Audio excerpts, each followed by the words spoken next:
Alrighty, we're gonna get started because I have a lot to go over in a couple hours. But welcome. Today is the second part of the mini series, which is Intro to the Suite Life. I thought I would do a class about what happens after you move in to a salon suite. Because you move in and everything is great, but then now you have to figure out how to operate inside that. So what I'm going to share with you today is a little bit about handling business, but also how you manage your life around that business. And then this class will lead into our Money Matters workshop in a couple of weeks, which will talk about the money side, budgeting, expenses, and how to keep your costs low so you can keep your profits high. Sound good? Awesome. So the last class that we did, we went over goal setting. So when I started my class, I said every single time we're going to go over the 3 containers and the 5 rules. Can anybody tell me what the 3 containers are?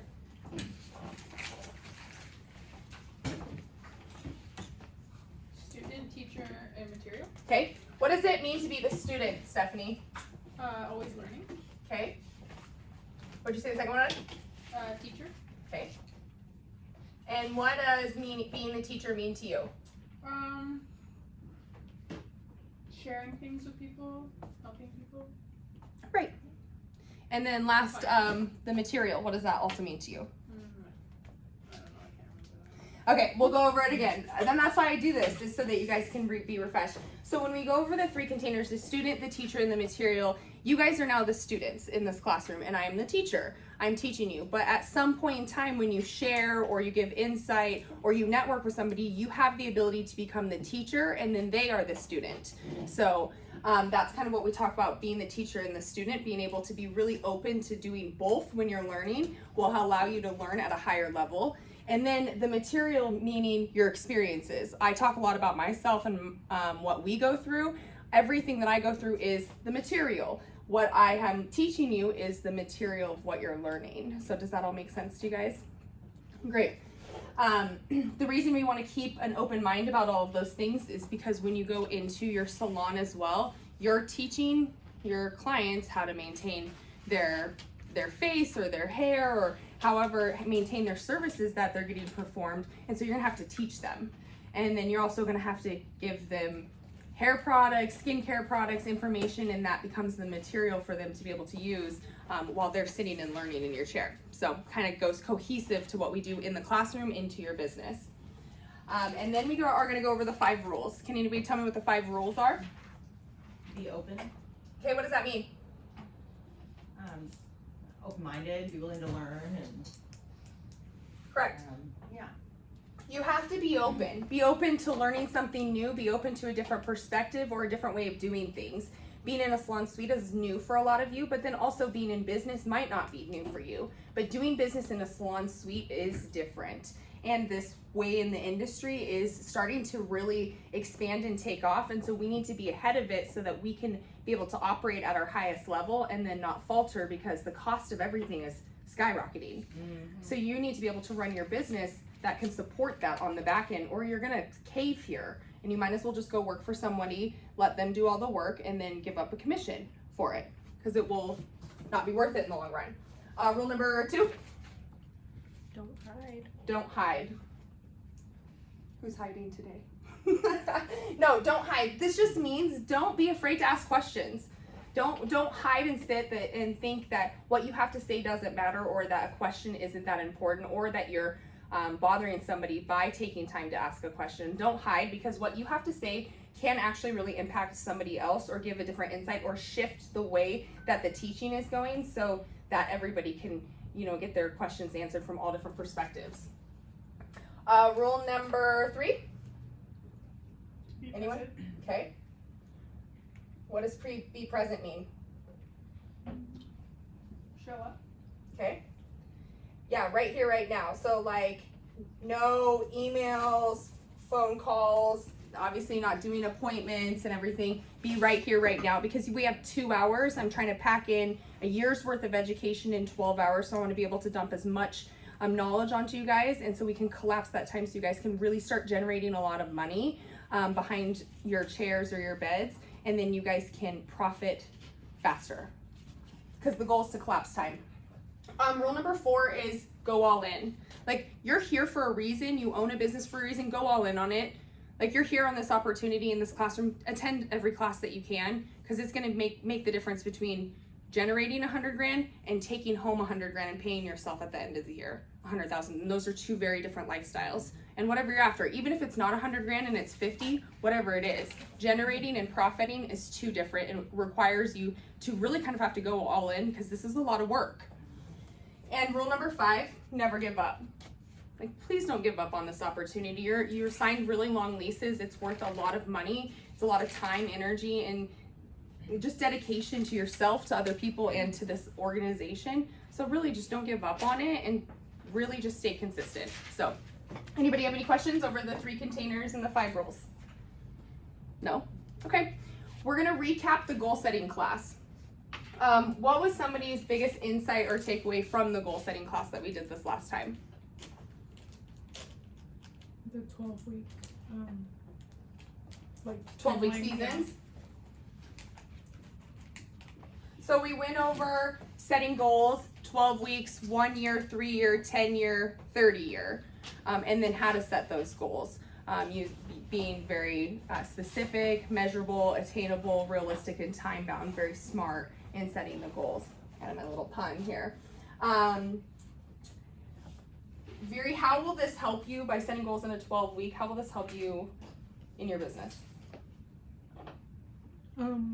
like you said, being intentional, and then when you already have the timeline and like specific dates and goal dates, like it just helps you actually stay on track and like hold yourself accountable.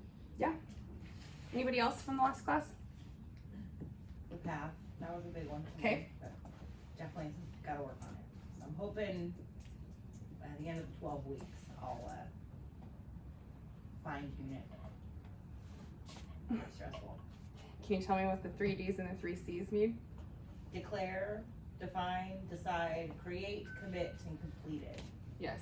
So you can really, if you use the path, it will really get you very clear on your goals and how you're going to get there. Because like I said before, saying I just want a happy marriage, that's so broad. Anybody can just say they want a happy marriage, but if I want a like quality daily life experience with my husband, I actually have to work at that. I have to do things every single day to make sure that I do feel fulfilled in that, and that he also feels fulfilled, so that we can have that daily life experience, so we can have a happy marriage. It's not just like, I'm gonna wake up and we're gonna be happy. So it helps get you really clear. Miranda, what did you like from the last class? I was gonna say the same thing as her about the path. It just Okay. makes it, you can do the first 3, but if you're actually not following through by the last one, there's really no point to even start the whole path. Yeah. And I've spent the last like week or so creating all the worksheets that I'm going to be giving you guys over this next 6 weeks into a digital platform. So you'll be able to click a link and be able to fill it out all digitally. It'll email it to you, so you don't have to actually, if you want to write it down in your notebook and keep track, great, and do it by hand. But I wanted to give you guys a digital option as well. So you'll be able to go in there and do the path in multiple different areas in the 4 pillars that we're going to talk about here in just a second. And then be able to do that daily focus, be able to set 12-week outcomes, 1 year, 30 years. All of what we talked about in the last class is now in digital forms for you guys to be able to utilize. So anywhere in the world, any time of day, you shouldn't have an excuse. Like, you could fill it out and create a routine. There's nothing that should be stopping you back at that point.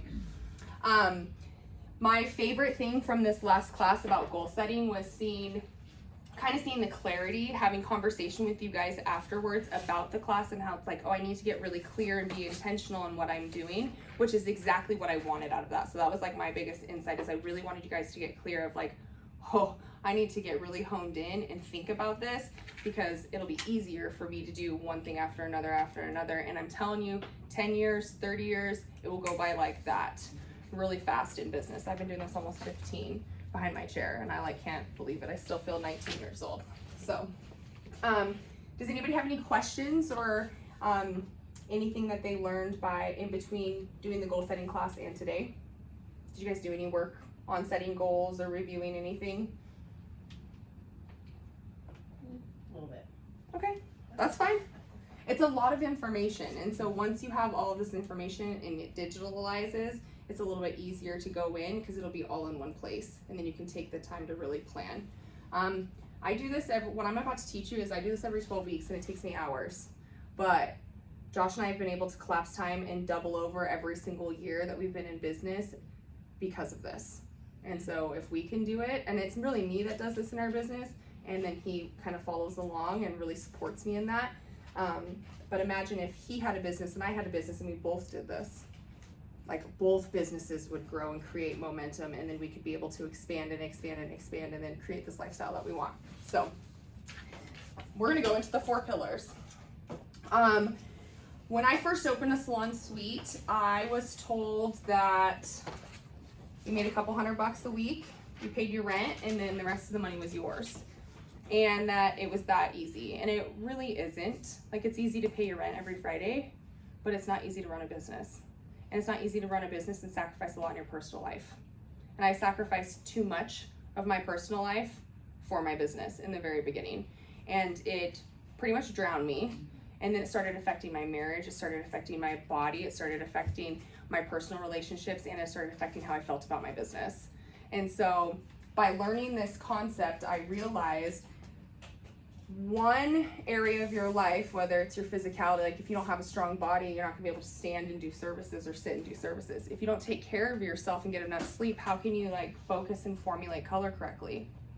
If you don't take time to plan your life or nurture the relationships, your personal life is gonna start to be a little bit of chaos, so that's gonna come into your work.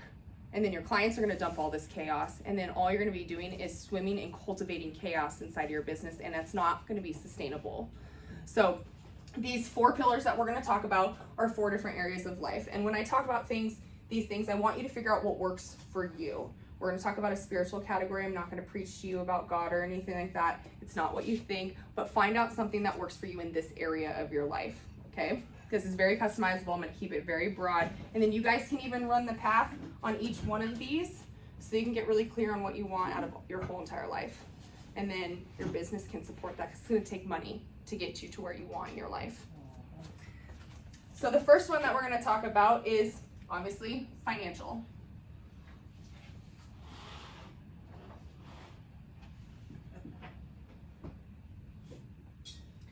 The financial pillar being money. This is money that you save, money that you spend, money that you generate, all money, like all financial.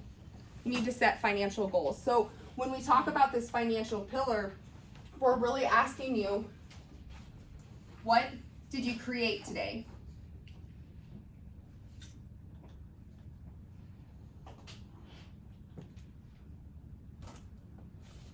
So creation may be money coming in. This could be savings, retirement,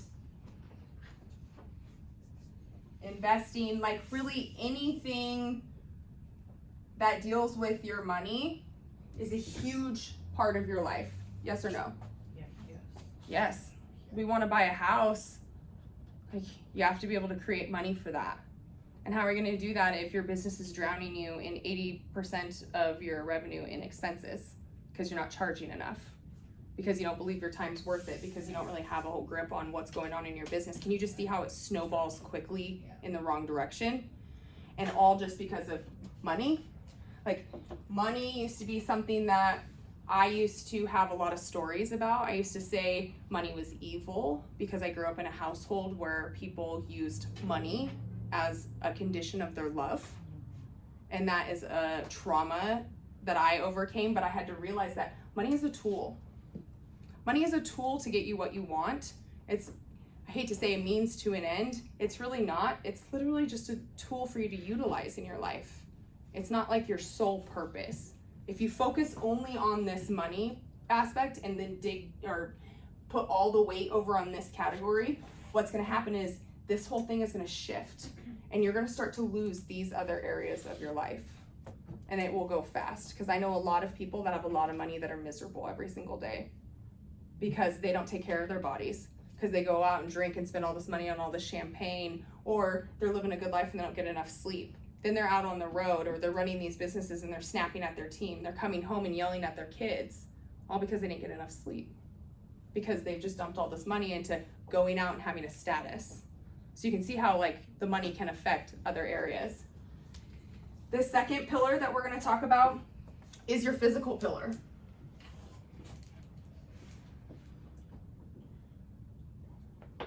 Did you sweat? I heard that, Sarah. She knows me. Now, I'm not telling you have to like go join 75 hard, but and then like do 2 workouts a day and do something crazy and like be on this weight loss thing and always be on a diet. You don't have to do that. But you have to take care of your body. 100%, yeah. And we'll talk about actions that matter. We'll talk about what that looks like in each one of these. But your physical body, like if you don't take care of your health, and that's like your mental health too. Taking care of your mental health, your physical health, taking that personal time to get a massage or go get a facial, get a haircut and chop the hair off. Like do whatever you want. Because if you don't take care of yourself physically, you're gonna feel like shit. And then you're gonna get up every morning and you're going to put your makeup on and your hair on and you're gonna drag your feet into your business. And then that daily life experience that you have in your business is now being altered because you don't feel good. And that's really not fair to your clientele. It's not their responsibility for you to feel good and for you to be physically fit for them. But then also people that have kids, like you have grandbabies, like they have to be able to run after you. None of you guys are obese in here, so we don't have to have that kind of conversation of like, we really got to get the health under control here, people. But some people do. They don't want to take care of their physical body because they think it's too hard. And I used to hate working out. I took Stephanie to my gym and she was like, the next day. But I found a gym that works for me. It's an hour, it's early in the morning, it can fit my schedule, and I go consistently, and I feel better throughout the day when I take care of my body. Whether it's like a walk around the block or a walk with a dog or going to the gym, like you have to take care of yourself. Are you getting enough water? Are you supplementing or vitamins? Like how are you taking care of yourself so that you can be healthy and last through, like don't get me wrong, we work 12-hour days in the industry. It's very standard. Like that is 50% of your day. So you have to make sure that you're taking care of yourself. So water, nutrition, sleep, body, and mental health. What is something that you guys like to do to take care of your body? I enjoy spin class. So I like riding my bike. How long is the class? Well, unfortunately, they closed due to COVID, so How long was the class? I think 45 minutes or an hour classes. And what, 10, 15 minutes away from your house? Yeah, but now I bought a bike and I have it in my garage. Okay, see? So now spin classes come home, so now Right. there's like no commute, there's no gas charge, there's no, It's just like, the commitment to go down and do it. being intentional. Yes, 100%. Being intentional. All of this stuff is going to come down to whether you're going to be committed and do this or not. Yeah. Because you don't have to, but you are going to struggle a little bit. Now, do you have to be like, oh, I'm going to the gym 7 days a week because Laycee told me to take care of my body? Don't do that because I don't even do that. But I stay consistent with taking care of myself. I take vitamins every single day. I drink 90 ounces of water every single day. I go to the gym consistently. I rest consistently. I eat consistently, which is something I never used to do. And I feel stronger and I feel more alert and more awake and more inspired throughout the day and fulfilled at the end of the day versus drained. Yeah. I don't want to go to bed being like, oh, I gave everything I had today, because then you have nothing left for yourself. And running this business is going to get really hard if you run it on fumes, because it's challenging in here. And as you grow and things are more pressing on your time, you're really going to see it's going to beat down on you physically if you don't take care of yourself. The next pillar is going to be relational. When I say relational, I'm not just meaning with your spouse or whoever you have close with you. It's not just about that. It's relationships with your clients, relationships with each other in here, our relationship together, since I'm the owner of this business and a landlord and also a beauty professional with you, like, see, my relationship changes. So, and your relationship with other people that you come into interaction with, people will be able to tell if you have your shit together or not. People will be able to tell if you are strong in your business within the first couple of minutes. And the longer people are in business, the faster they can tell whether somebody else has got it together, or if that's conversation or networking or helping that person in the industry is going to be worth their time. And if you've got it together, you're more likely to make more money and a stronger business connection with somebody else that's got their business together too, because it's going to create consistency, which can create more clients, more referrals, resulting in more money, increased profit, and less downtime. So when we say relational, like, you have to invest into your relationships. Oh, I should say, did you invest? Getting ahead of myself here. Now, this, when I say did you invest, like, you be a person of integrity, like actually care about people. We're not in this industry for nothing. Like, we care about people. And so you actually can't just care about your clients. You have to care about yourself. You have to care about the people around you, and you have to try. Like, relationships are hard. People are hard. We don't have smooth sailing with every single tenant that's in here. Sometimes it's great. Sometimes it's bad. Sometimes it's really ugly. But we stay consistent in our relationship with everyone, and that makes us strong and powerful. And less problems for us in the long run, because we know who we are and we know what we want, just like what we talked about in the goal setting class. So when you're with your spouse, like, I coach a lot of women that want to leave relationships because it's hard and they don't feel loved. I was in that position at one point in this business, right before I broke my leg. Like, I was like, oh, we're just here for the money. This isn't really like true love in our marriage and stuff, because I had stories about money, that it was evil, and then it was affecting my relationship because I wasn't taking care of myself. Can you see how, like, this just is like ping-ponging back and forth of, like, no wonder why my life was constantly like this. Every day I woke up and I'd be on this like a roller coaster, because things were so imbalanced for me, because I wasn't actually paying attention to any of this stuff. All I was doing was just trying to keep it from spilling over. And it was just creating problems in my marriage, which actually they were legitimate problems, but it wasn't the truth. Does that make sense? Like, they were problems we were having, but it had nothing to do with me saying, oh, we're just here for the money, because we're not just here for the money. We're here to actually have a vision and to impact lives. But I lost sight of that because of all these other things not working out for me. And I wasn't willing to invest in the relationship and be like, hey, Josh, maybe we should have a date night. Maybe we should just go out and not talk about business, because that's all we talk about all the time. And you can see how if you only talk about business with somebody, being in business with your spouse is also very hard. But think about that. Everything we talk about is business related. There's no time left. Same thing with your kids. Like, if you're constantly on your phone, or you have people come over to visit you, family members, and you're just on your phone scrolling social media, you're telling them that they don't matter, which means that they're gonna create these thoughts that they don't love me and then they don't care, which creates negativity and animosity and resentment in the relationship. And then it starts to dwindle away, even though that wasn't your intention. But because you weren't present in your relationships and you weren't actually investing in your time, those relationships start to fall apart. And the same thing with your clients. Now, talk a lot about consultation and what's appropriate to talk about with your clients and what's not. Sex, politics, religion, not really great to talk with your clients about. How much politics have been to the forefront of everybody's conversation in the last 2 years? It's a lot. And it's been something that our industry has battled tenfold, is how to manage that political, opinionated conversation in the salon. Well, if you're not investing in your relationships and you have anger and hatred at home, or you have a client that's like comes at you with their opinion and you feel differently, and you're not really settled in these 4 areas in your life, it's going to affect your business. Because I have clients that tell me things all day long and I feel much differently than them, but we keep a level playing field. Because at the end of the day, I'm running a business, you're booking my time, I'm providing you a service. I have fired people though for crossing the line. So also have a boundary. Like, you can be professional and you can have a relationship with them and feel different, but you can also have a boundary where, like, you've gone too far. Please, I would not like to talk about this, to preserve the relationship that we have, personal and business, you know? So you're gonna have relationships with your clients. The best advice that I ever got when I was coming out of beauty school was to never date a client. Has anybody tried that?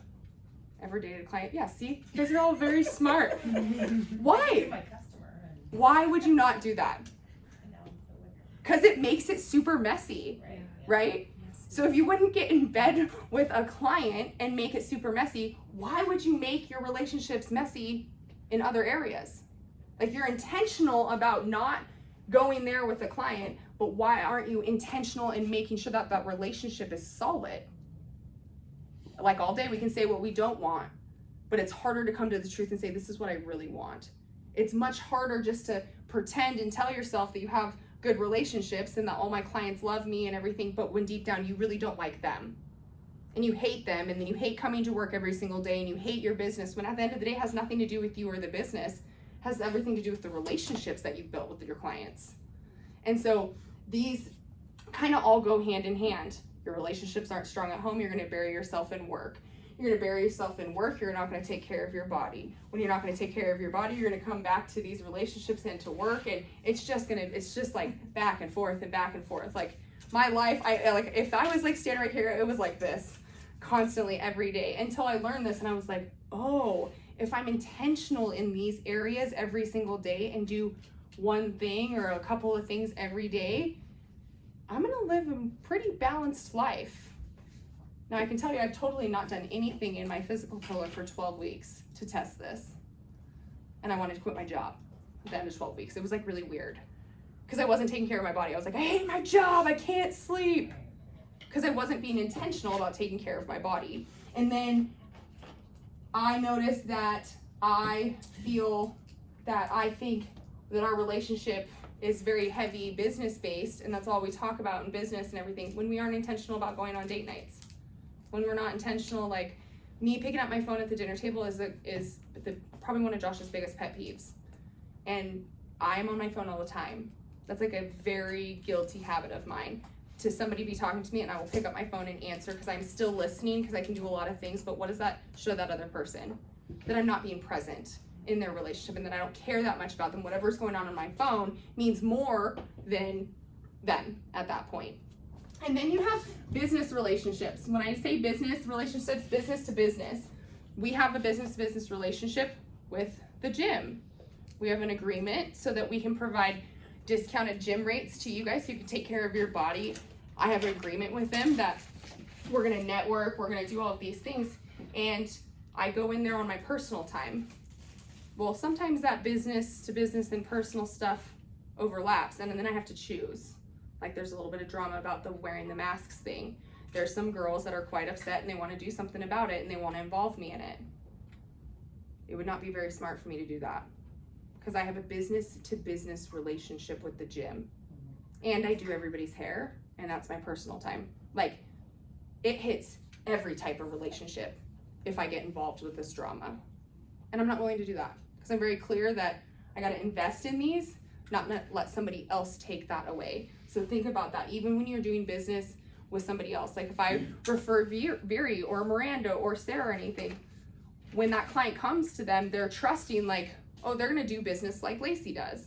They're gonna be consistent and clear. She's referring you, so you must be the best at what you do. Like, and then if they have a bad experience, what happens? Then the relationship and the reputation that they have of the person that referred them changes, of you changes, and then they're like angry and stirred up, and then they're not gonna spend money anywhere.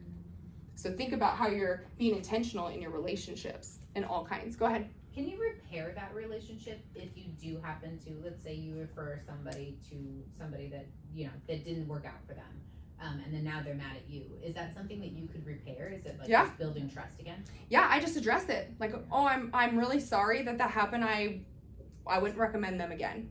I won't recommend them again. And it's happened to me before. It's happened to me with people in this building.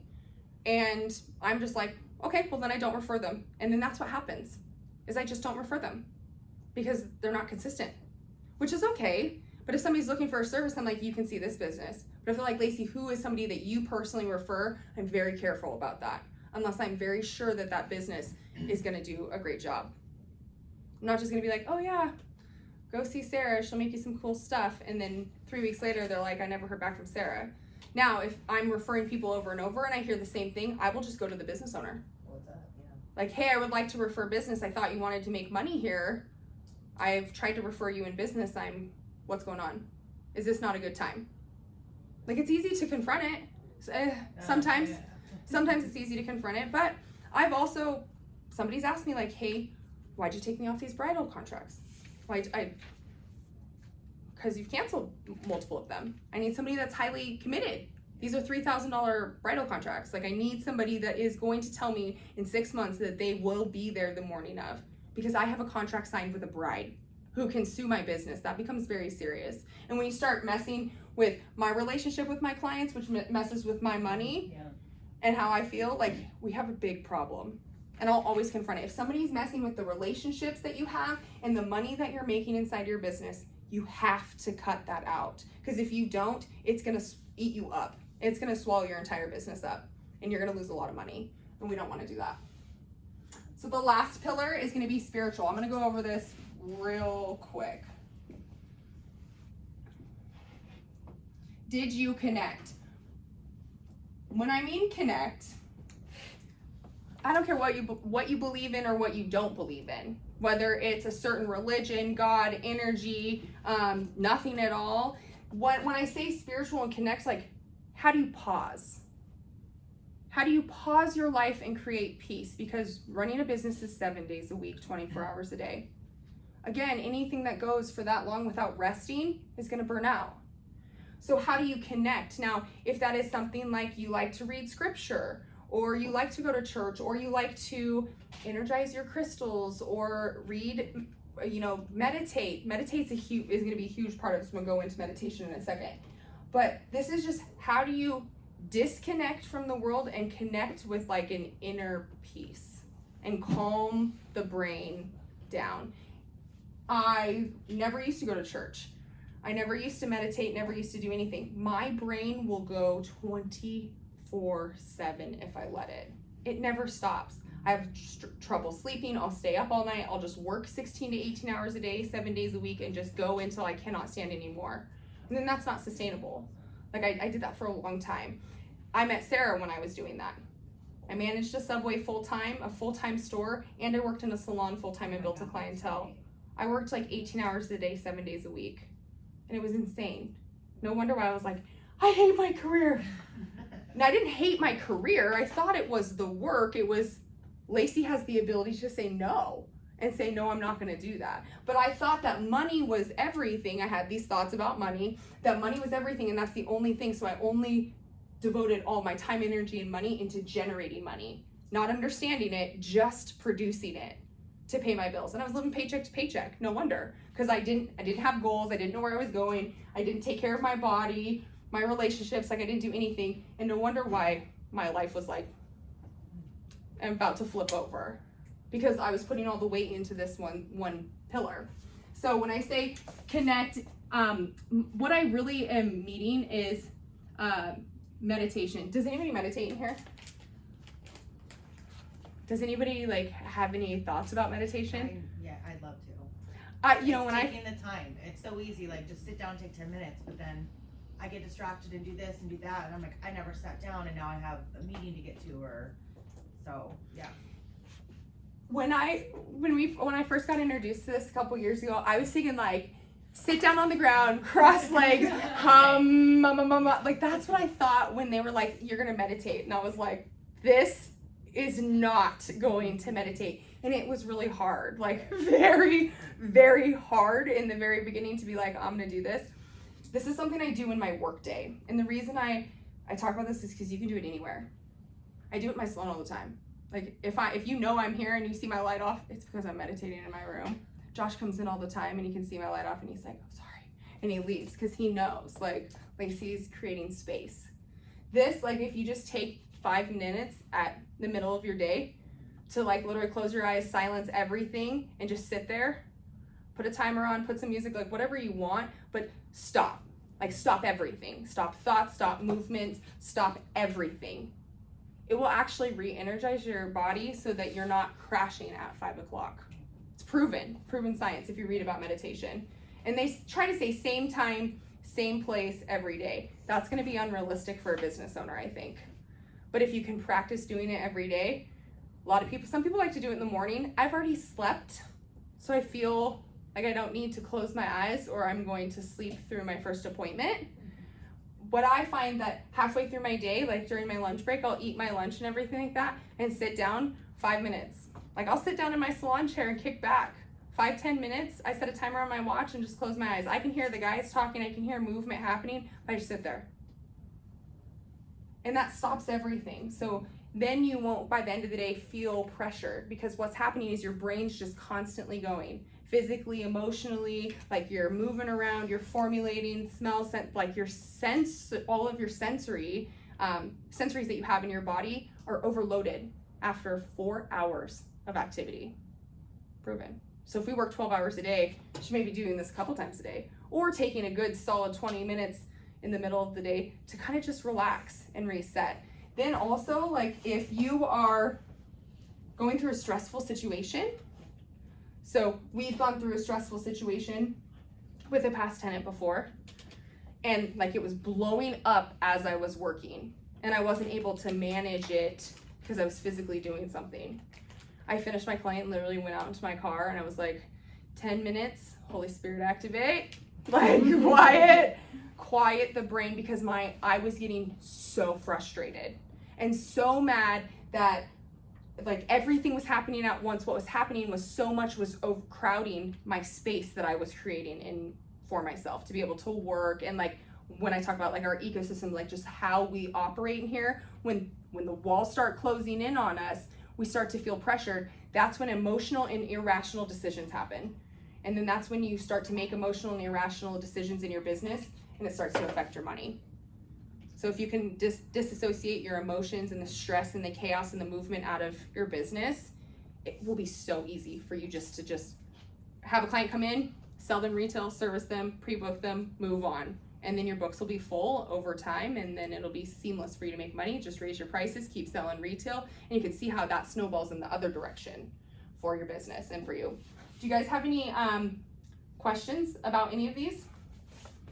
I have a comment. Yeah. I found if you don't have that 5 minutes or 10 minutes, which obviously it's important to make, but like in those moments where you feel like you're gonna blow, if you can just stop and even take 3 deep breaths and just really connect with your breath. So you're, like you said, focused on something else. I feel like that's a really helpful tool that's been in my tool belt that has been really beneficial. Yeah.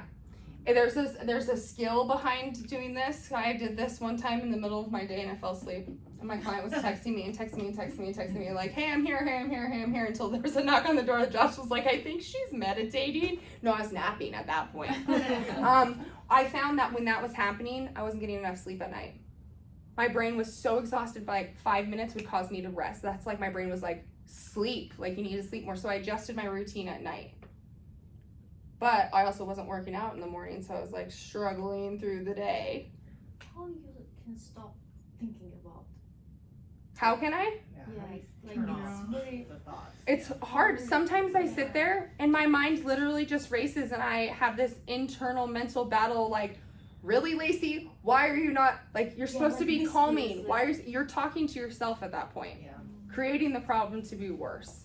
Then I would open up a meditation app at that point, which means that your brain, because you're doing that, your brain is not being stimulated enough. Yeah. So there's overstimulation and not enough. When it's not enough, thoughts come in. Like every time, like bad thoughts about yourself always come in when it's like you're by yourself and it's quiet. If music was playing and you were feeling good and you had people around you and you're doing your hair and your makeup, you probably wouldn't have thoughts about yourself like that because your brain's being overstimulated by so many other things. So try a meditation app, or YouTube has meditation videos as well. They can be a couple of minutes, or you can, like some people meditate 20, 30 minutes to an hour. Some people in my business group, like, I'm like, an hour? I don't got that kind of time in my day. I would, but that's a nap at that point. That's a nap in the middle of the day. Spotify has great. If you just go on Spotify and type in meditation, I mean, there's either calming music or someone will walk you through a thought process. Guided meditation. Yeah, is guided really meditation. nice. Yeah. It's great. Yeah. And in your like spiritual realm, like if church is your reset on the weekends, great. If you do multiple church activities during the week and that helps you through the week, great. Yeah. I'm not going to sit here and preach to you and be like, oh, you need to believe in God and all this stuff like that. I really, or the spiritual category is really about resetting your brain. Like really getting in tune with being able to control that. Well, I was going to say too, with the spiritual part of it, every single one of us is a body worker, and we pick up energy by every single one of our clients, whether we intend to or not. And doing the meditation also lets you release their energy that they give you.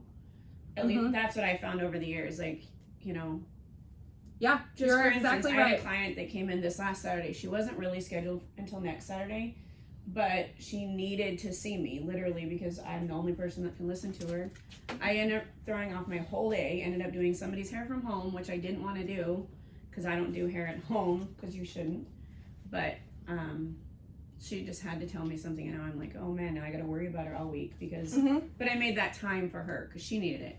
Yeah. But now I have to figure out, like each one of us, how to let go of that energy. So meditating really helps with that too, because that's something that can destroy us if we don't realize. So the spirituality part is connecting to it. And you can see like you're like crashing out in the middle of the day,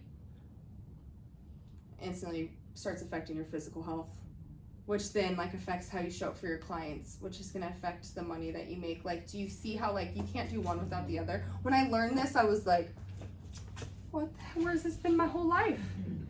But you know, this actually, they call it, like, we call this the big four, four pillars in the organization. But you know what? Like, I was like, oh, spiritual, like, I'm not spiritual, religious, God, whatever. I have learned over time that is something that helps me stay clear, but it also creates like a different kind of peace. Like, and it's a different kind of community. I've immersed myself in a different community because I've maxed out my communities in my businesses thus far in my career. I'm looking for new communities, so I want people that are better, people that are on the same path as me, people that want the same things as me. Our church has a lot of people in the marketplace, a ton of people in the marketplace, and most of the church is between 30 and 45. That's kind of a demographic of a community that I really like. Not necessarily to do hair, but to connect with and network so that we can continue to build at a higher level. This isn't about me making money in my salon. Yeah, I could go after doing their hair, but Ruthie does everybody's hair in our church, and I'm okay with that. I just want to be there as a business owner and as a leader and as a speaker in the church to be able to continue to give more opportunities. We have a really amazing charity opportunity coming up because we own the business that we do, and there's another organization that owns the business that they do. We can come together and create a community change if people are willing to donate their time. Like, your time can change lives. But if you're not strong in all of these, you're not going to want to give up your time, because who cares about me giving up my time, because I don't have enough time to give. So it's important to kind of really focus on these 4 pillars. I spent a little bit of time on that, but does all of this make sense to you guys? Does it really land for you? Okay. When we talk about the 4 pillars, we talk about ATMs, and these ATMs means actions that matter.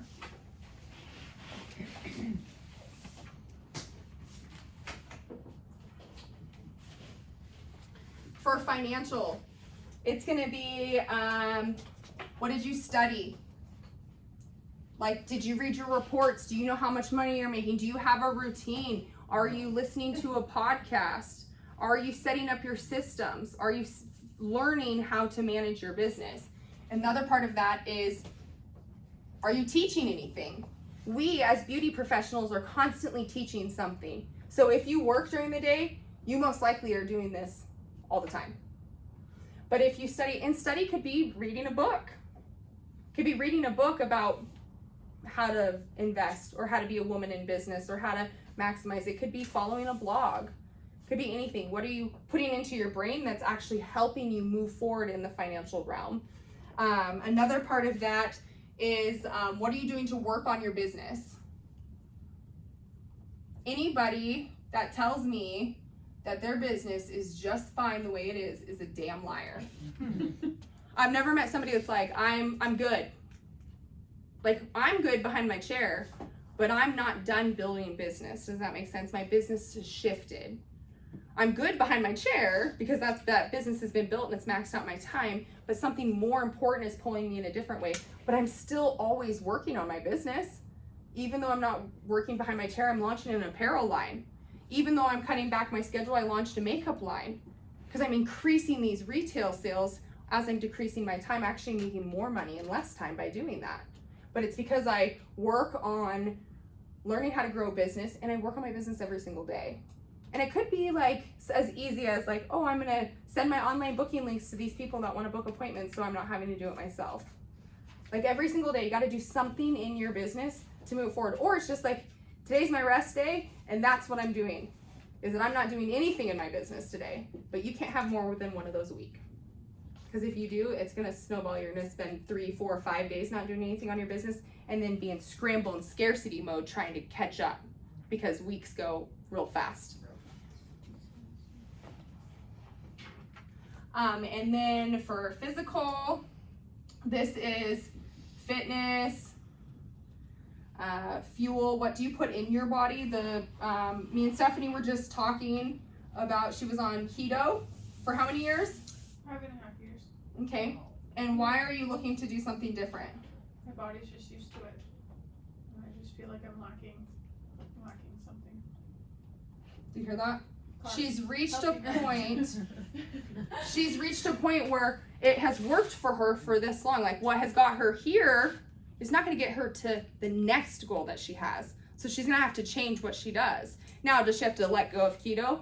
No. But maybe she's going to have to increase her carbs and weightlifting and cardio and kind of change the way she works out if she wants to continue to lose weight, because her body has hit this plateau. You're going to hit this plateau with your body in everything, in your business, in your body, in all of these categories. You will plateau at one time, which causes you to be like, learn some new stuff, new skill sets, new mindsets, new everything, so that you can go to the next level. Because in business, it's just about going to the next level or maintaining the level that you're at, but you got to be really strategic about that if you're going to do that. Hydration, like, I can promise you we all don't drink enough water, because Stephanie's the only person that has like a giant water jug on her table. Mine's on the floor. I have like I tell you 90 ounces of water, and I have this like tiny one up here. But like, making sure you drink enough water is really important, especially because how much we use our brains and how much you're moving around your room. So really try to make sure you drink enough water. Plus it keeps you beautiful and your skin nice too, right? Keeps your skin nice. Supplementation. If your body's not getting what it needs, or you're not eating enough or anything, really focus on supplements. They are expensive, but I mean, I do gummy vitamins. Taste like fruit snacks. And I have not gotten sick one time. Yeah, they work for hair. You can, if you're worried about your bones, take some calcium and vitamin D. If you feel like you're not getting enough vitamin D, take it. Vitamin C, zinc is a really good one. Magnesium will help you sleep. Melatonin helps you sleep. You can do a cortisol manager in the morning. Turmeric is great. Turmeric is great. Like, you can supplement what you're not getting in the natural world with just making sure you take the supplements, but you got to do it every day. Like protein shakes, protein drinks after working out, whatever you do, it's got to be consistent. You can't just lift heavy weights, drink a protein drink, think next day you're gonna look like Popeye. It comes over time. And also understanding how much protein and everything that you're getting for your body. Do you use any apps or anything? I used to use the Sweat app. Okay. Sweat app was really great, but MyFitnessPal is another one where you can enter all of your body, all your food, all your workouts, everything. It'll tell you exactly where you're at and where you need to be, and it's like very detailed, but you have to input all the information. So it'd be another thing that you'd have to work. And then relational. it's like a subscription. It has like guided workouts for at home in the gym.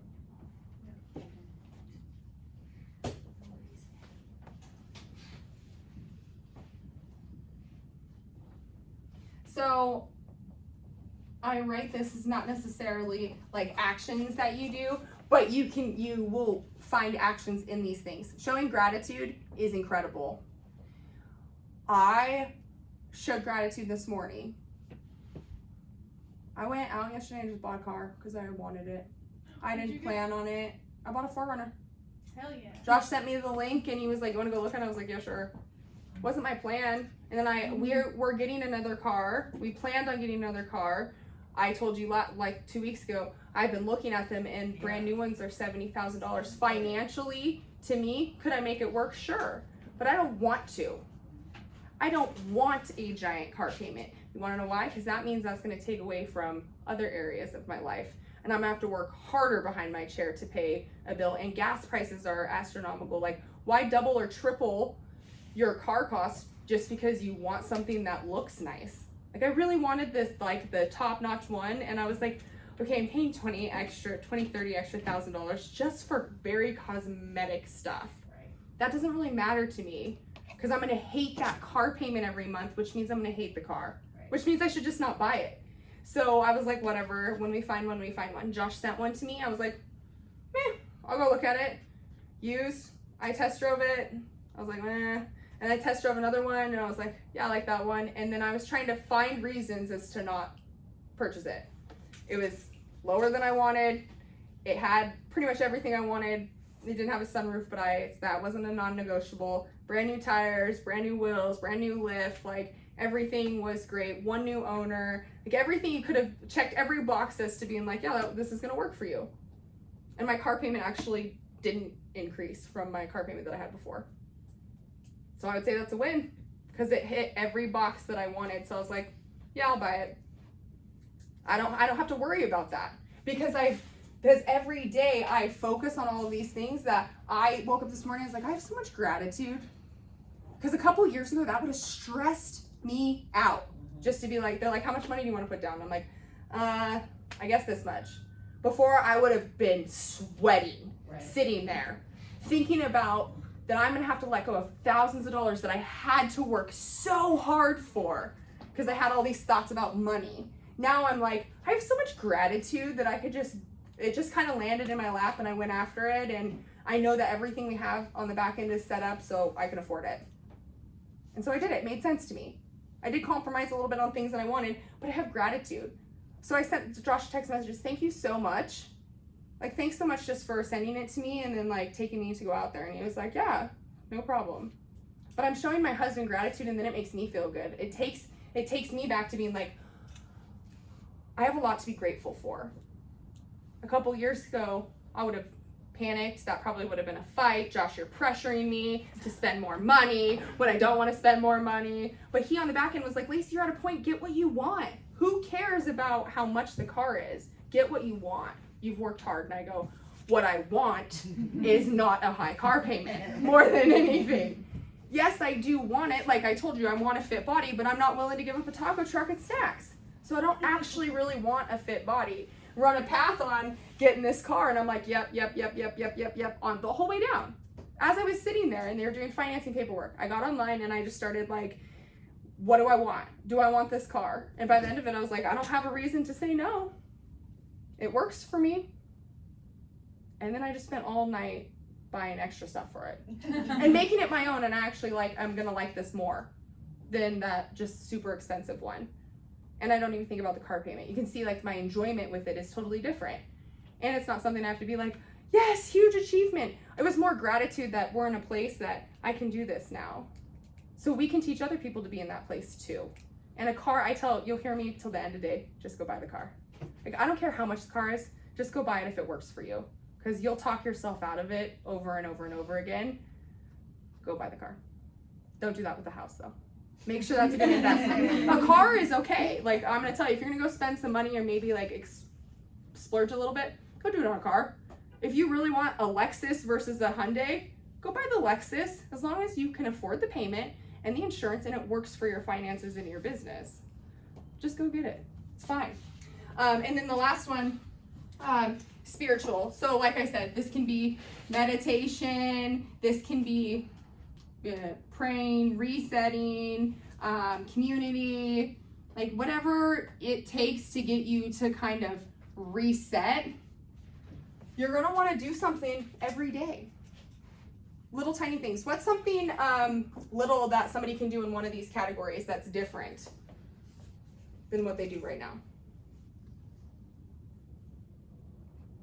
What do you mean by different? Do you take care of each one of these pillars every single day? Oh, okay, no. So what is something that you can do differently every day that will help make this a little bit more balanced? Meditate and reset. That's a good one. Just do it. That's great. Yeah, I mean, like this last week I actually worked out 3 times and I was very proud of myself because I haven't in months. So I think just getting in a routine, it will come normal. I'll be like, oh, I want to go get on my bike and do a ride, or I want to go to the Y and swim because it makes me feel good. I felt great this week, actually. Yeah, and then your mindset's better. Right, yeah. Because I'm in control of it, so what am I going to do? Oh, I didn't work out. Well, it's my fault. I didn't work out. So hold yourself accountable and just Right. actions, yeah. And now I've grown so many great friendships the girls I work out with in the morning are insane, huh, Stephanie? They're crazy. They're so fun. I was a sober driver for one of their birthdays this week, and it was one of the best times I've ever had. I went to a club, guys, in my 30s, and it was wild. And I was the sober driver. I was like, too old for this. You guys are clubbing your 30s sober. And I got home at 2 a.m. and was like, I'm never doing this again. But I made a choice. Like, I think about my daily life experience. Like, Sunday I'm going to church. No way am I going out the night before and going out and drinking so that I feel like crap in church. This is about how I feel every single day in my daily life experience. I have commitments to church, and I had commitments yesterday afternoon, and I was so exhausted when we were looking at the Forerunner that I told Josh, if you don't feed me, I literally can't make a decision. Because I hadn't eaten all day. Because I was so tired from being out the night before, and I didn't even do anything bad to my body other than stay up past my bedtime. And like, be a bodyguard to a bunch of girls, like, but you can see how like I didn't get enough rest the night before, and it just spilled into the next day, and I was like dragging. And then here you go, I'm gonna go buy a car, and I'm like cloudy vision because I haven't rested the night before because I was tired. And can you imagine if maybe that deal wasn't really that great for me? Maybe the interest rate was really high, or maybe I shouldn't be spending that money right now. But I was tired and willing to like settle at that. I was just like, whatever, I'll take that one. And Josh was like, no, I want you to be sure. And I was like, then I should probably get food, or I'm not gonna be sure. Because I knew that I was just making the decision because I was tired. Right. And that might not be a good decision. And he saw that right away. Like, is this really what you want? Because we don't have to buy this today. We can literally, anytime we can go buy one of these. You didn't even know you wanted this today. And I was like, yeah, let's go eat. I ate, we sat down, we talked about it, we talked about every aspect of it, the path and everything, and I was like, okay, this is a good decision. When I went back and I was like, I would like to do this, he was like, you're much different. Yeah, because I like reset a little bit, and I like hydrated, I put food in my body, I got really clear in my mind and really thought about it again and was like, great.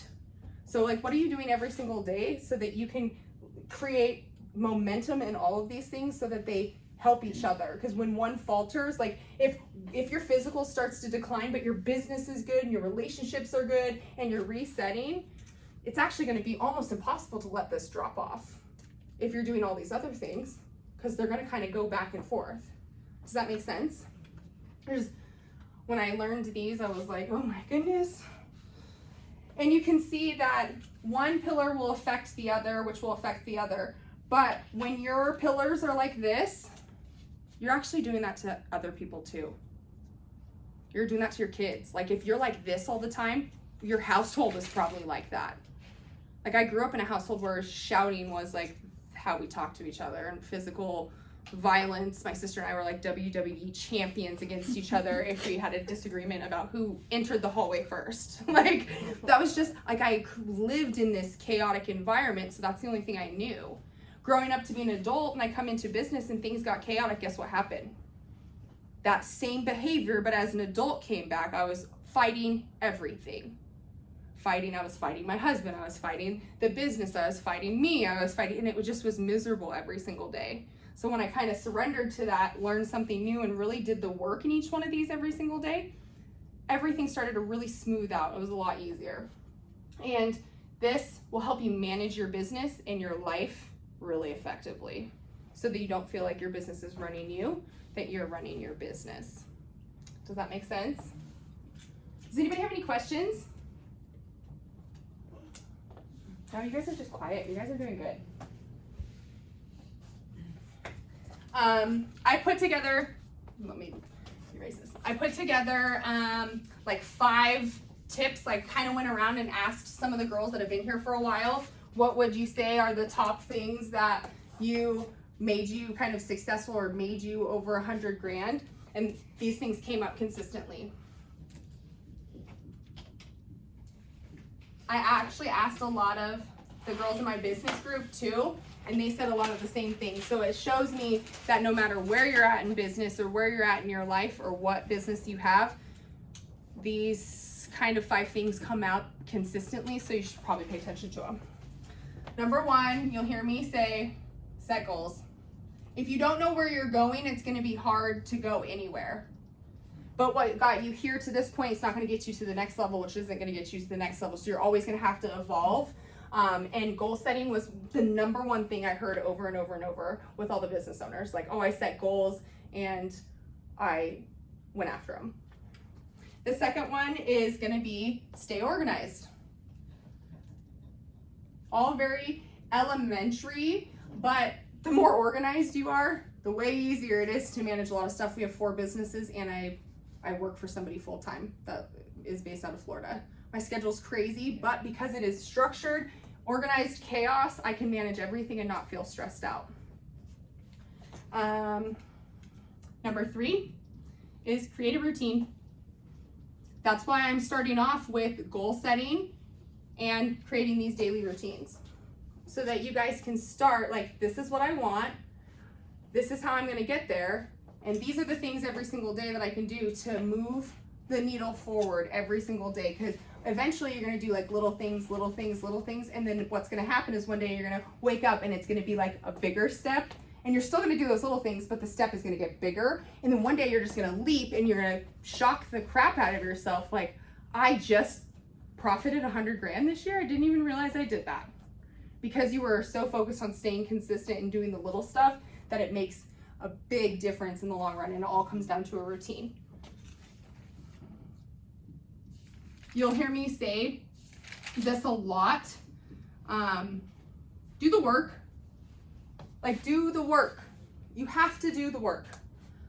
If you don't do the work, the result is going to be that you have a result, but it's not going to be the result that you want. Now, it shouldn't have to be like, yeah, if you don't show up to your appointments, you're not going to make the money and it's going to ruin your reputation. But you'd be surprised how many people still do that as a business owner, because they feel like they're in control and those clients can come in whenever they want.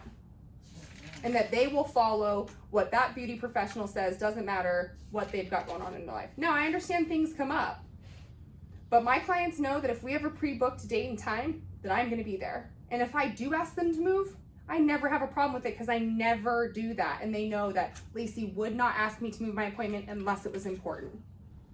And if I had to compromise and maybe come on my day off because I changed the schedule, that's a compromise I'm willing to make, because I stay very committed to the clients and I do the work.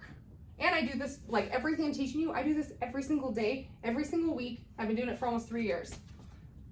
It's very exhausting sometimes. Sometimes you want to quit. Like, this last week, my daily focus, like my affirmations, 1 time out of 7 days. That's it. But I also got to go out and spend time with like girls from the gym. And my husband didn't care. And that was like one of the first times. He's not like, you're going out with the girls? Where are you going? I was like, I'm going to be a sober driver. He's like, all right. Because he sees that time with them and those friendships that I'm building with them are important to me. Because I do the work on investing in our relationship, that he needs to spend time with his friends and I need to spend time with my friends. So when I'm like, hey, I'm going to do this, he's like, great.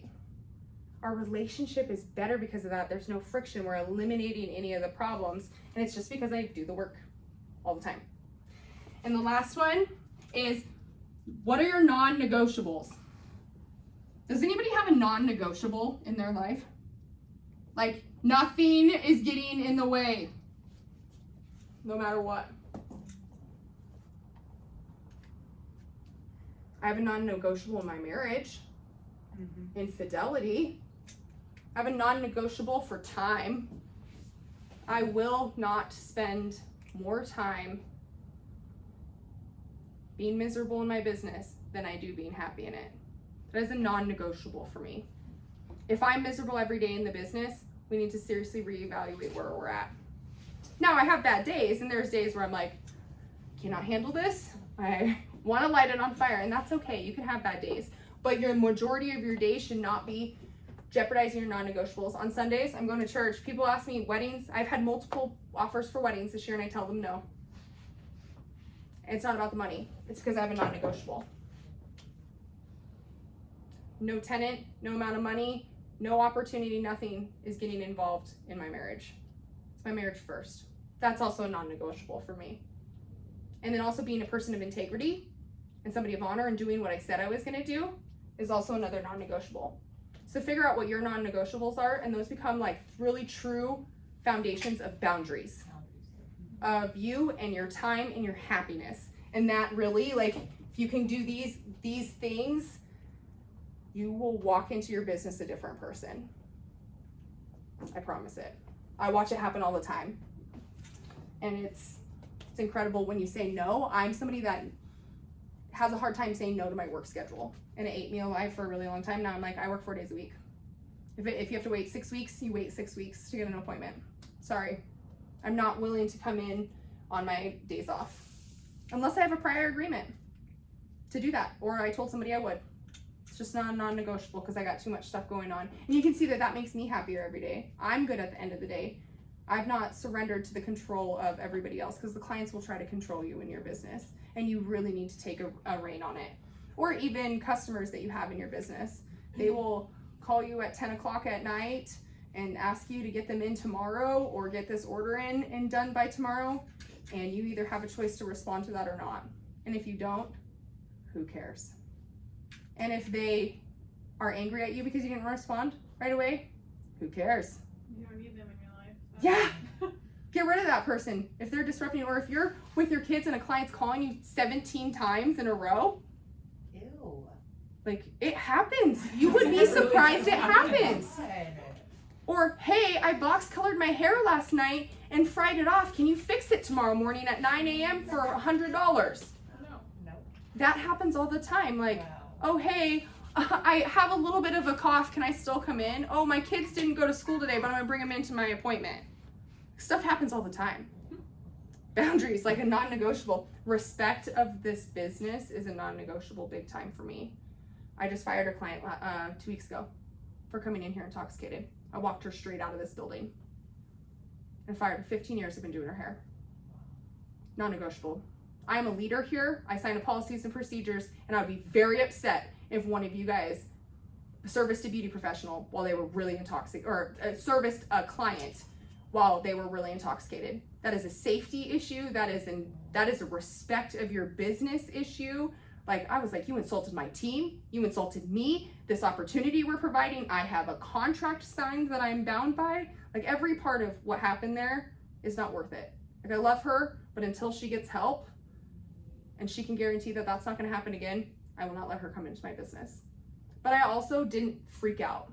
I came from a really loving place and told her, first and foremost, do you need some help? It's 3 o'clock in the afternoon. There are children in this dentist's office, kids out of school, and you drove here. You need to have somebody come get you. Like, and Josh walked in and he was like, what in the hell? And I was like, I'm gonna freak out a different time. Because that wasn't the time and the place, but I had a strong non-negotiable that would not be happening in my business. You guys gotta create these for you and for your business, or people are gonna run you over. So this is all about routine in your life. We're gonna get a little bit deeper into that. We're gonna talk about, once now you've moved into a salon suite and you're managing your life and your business and everything, we're gonna talk about how much time that's gonna take. Like, there's a lot of time that goes into a lot of this, and there's certain aspects of your business that are gonna require you to do work every week, every month, every quarter, annually. Like, there's a whole bunch. So I'm gonna write down a whole bunch of stuff on the board, and we're gonna dig deeper into these things when we talk about systems and automation and budgeting and everything like that. But it'll just show you what goes into your time planning. And it's only about business. This isn't anything about your personal life. So when we say time, we have 24 hours in a day.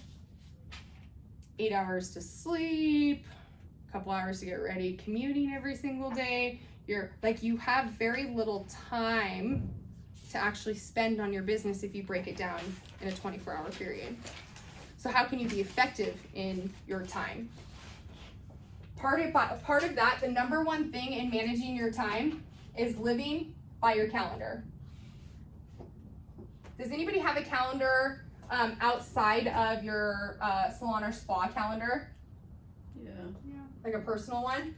Mm-hmm. What do you use? Do you use like Google Calendar? Just on my fridge. On your fridge, like an actual? Yeah. Okay. It's just for like bills and stuff. Yeah. And like what we're doing when we're not working. Awesome.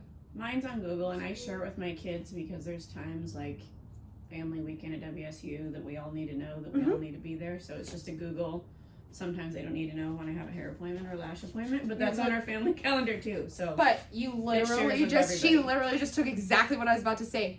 Google, if you have a Gmail, even if you have an iPhone or anything, you have a digital calendar, which means it's going to be very hard for you to figure out what doctor's appointment you have if you're in Mexico, sitting on the beach, and somebody asks you, hey, can you do my hair in 2 weeks? And you're like, I'm not actually quite sure. I don't know what's going on in my schedule until I get home.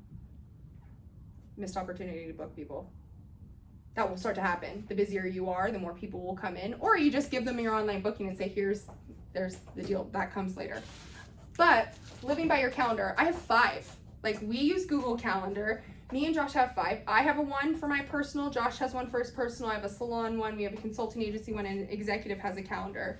Now, you don't need to have that many, but the reason we do that is because right now on the calendar, if you look on my schedule, it's 6 a.m. says kickboxing. Then it says underneath there's Circle of Champions call at 8. Then at 9 o'clock it said pick up the snacks for the class. Then at 10 o'clock it says set up class. Then it says from 10 or 11 to 1, it says the mini biz series. Then I have a meeting. Josh is dropping off the acro. We have like 4 or 5 different colors on the schedule. Sometimes they overlap, but Josh and I don't have to talk about what's happening. It's lovely because it eliminates that talk of business all the time. And then if I'm like, hey, can you do Candace's shelves this weekend? And he goes, yeah, I'm off work at 2. I put that in the calendar because he might forget. And then I might forget, and then guess who we're letting down? Our tenant that we said we would do something, but we forgot because it's 3 days later and we're really busy. So I put everything in my calendar because that's how I remember how to do things. Like when I do my weekly planning in this like coach's corner or this weekly stuff, every Sunday it's in my calendar. Now the time kind of changes depending on what we're doing, but it's on my calendar every week. Yeah, I'm using the same Gloss Genius. Yeah. And I do, if I have plans to do, I put right in there too. And Yep. I put what is the reason Mhm. of this time block. Yeah. And it reminds me while booking appointment, it reminds me. Yeah, and that's I see the amazing. Time blocking is amazing because, like people will be like, hey, do you want to go out to Ruthie and Zach just said, hey, will you guys go out to dinner with us this week? I'm like, yeah, one of the days. But then I was like, oh, let me just look at our calendar. Like, I was like, because Josh wasn't there. And then, I would go home and I would get busy with my life and then I'd forget. And then they may feel like we're not really invested or maybe we don't want to go out to dinner with them or something, or we forgot about them. Missed opportunity to connect in my relationships. I just open up the calendar and I'm like, Josh has a meeting on Tuesday from 5 to 6:30. Is after that time good? And they're like, yeah. I'm scheduling appointments with my friends to go to dinner. But I'm going to tell you, that's what works in my life. I can do all of these things because I live by this calendar. If I miss something, I did not put it in my calendar. If I say I'm going to be somewhere or we have a meeting or anything and you're like, hey, Laycee, you missed that. I'm like, I did not have that in my calendar. And I'll own that. But I also do everything, try to do a lot of stuff in text message too in case I forget so I can go back. But with your, you have family. You said you had family coming in August, right? You guys have family. She should block off her schedule. But if she just looks and she's like, oh, it's just gray, I don't know what's going on. Or she's with Marcus is trying to plan something special for her, but doesn't know that the people are coming in, her work schedule's off. Do you see how there's a lot of miscommunication, a lot of room for error? And when you don't have a lot of time in your schedule anyways to be able to flex and bend, that can start to create chaos and scarcity in your business and a mindset that's you're constantly chasing time. But with me, I'm just I don't look at what appointments I'm doing. I know I go to the beauty supply every single Tuesday. I'm super routine. I go once a week and I don't go back. I plan out my stuff for the week because the rest of my days are planned so I can look ahead. And also by living by your calendar, your work calendar is consistent with time blocks and it works and it generates you money. Why aren't you doing that in your personal life to stay organized? Because your personal life is going to ruin your business schedule way faster than the other. And so living by your calendar, Google is a good one. Digital, Miranda said she can share them. So I share all the calendars with Josh so he can see when I'm here working with clients. So he doesn't call me hey, can you do a tour tomorrow at 4 o'clock? He just looks at the calendar and he's like, oh, Lacey's busy, I can do it. Or he just schedules the time when it's open. and then I get a notification and he'll put on there Laycee to do the tour. So then I'm like, great, I have a tour this day. Or he'll ask me, even if he does see something on my calendar, he'll still sometimes ask me like, hey, I see this is in there. Do we have any wiggle room with it? And it makes just the way we flow through our business and our personal lives much easier. Same thing when you have kids and they have games and practices and you're here, there, and everywhere. And then a client has an emergency and then you run in and now you've forgotten your kid at school. Because you don't even realize it's 3 o'clock because you're like, don't understand the concept of time. So time planning, living by your calendar is really important. So if you can get really disciplined in this, putting a lot of stuff, like Josh even is like, really Laycee, the grocery store and getting gas in your calendar. Yes, I need to do those things and I will forget to go to the grocery store and feed us. And yes, I will forget to get gas if it's not in my calendar because I'm so structured with just whatever's on my calendar. It's like my to-do list. And it makes me feel like really cool when I'm like, yes, I got my life together. You see this? Like, and at the end of the day, I'm like, look at all of this that I accomplished all in the day versus just floating through the days. It's just another way to be intentional and a way to reprogram and train your body to be routine. So then when you start to divulge into really complex systems in your business, it's a lot easier because anything in your business is going to cause you to be very routine. So if you can do that in your personal life and in your business, you'll be able to maximize both and you'll be able to live a good life, make that $100,000 profit, and actually enjoy what you do in your space. The second one in time and planning, having a set schedule at work. Now when you're building business, it's really easy to be like, I'm gonna be open 7 days a week and I'll just take appointments whenever. That's not gonna be sustainable. That's not gonna be sustainable forever. Or you can, I know you do, you do some of this, but your schedule, you have some non-negotiables when you're working at night. Like, you know, when you work at night in another business, I can't work then. So you're most likely not going to book appointments. She knows her schedule. But if she's like, yeah, hey, like anytime works for me on this day, or I'm open this day. I come in on Sundays. Next Sunday I'll be here. It's my friend's daughter's birthday and I don't have time in my schedule. And I'm like, yeah, sure, I'll do her hair on Sunday. It doesn't bother me. So you can have those times, but it shouldn't be the way that you run your business. Because what's going to happen is your clients are going to eat a lot of your time. You're going to be sitting in between clients for 4, 5, 6 hours. Great time to plan for your business and marketing to fill those times, but your days are going to be 12 hours and only a couple $100 in sales. And it's not worth it. And again, that's not sustainable. And you could be maximizing your time by working 4 or 5 hours, same amount of money, and then enjoying your mornings with your family or have dinner every single night. Like, I would like to be able to cook dinner every night. My work schedule doesn't allow that. So I need to change that, which means probably give up some clients that come in at 5 o'clock if I want to be off at 5 o'clock. You know, so just being really, and Ruthie is really good about being like, no, Laycee's not very good. We used to work in the same room and you used to be able to see. I'm like, girl, you're never here. She goes, no, I work 9 to 5, Monday through Friday. And I thought she was crazy. I was like, no way are you going to be able to do 6 figures, 9 to 5, Monday through Friday. She does that. She's here like 3.5, maybe 4 days a week. She fit the people in the schedule she wanted. Pick a schedule that works for you and your family and stick to it. Because then it'll make it a lot easier to live by your calendar, a lot easier to create routines, and a lot easier for you to invest and continue to build when things are organized. You're basically compartmentalizing your life.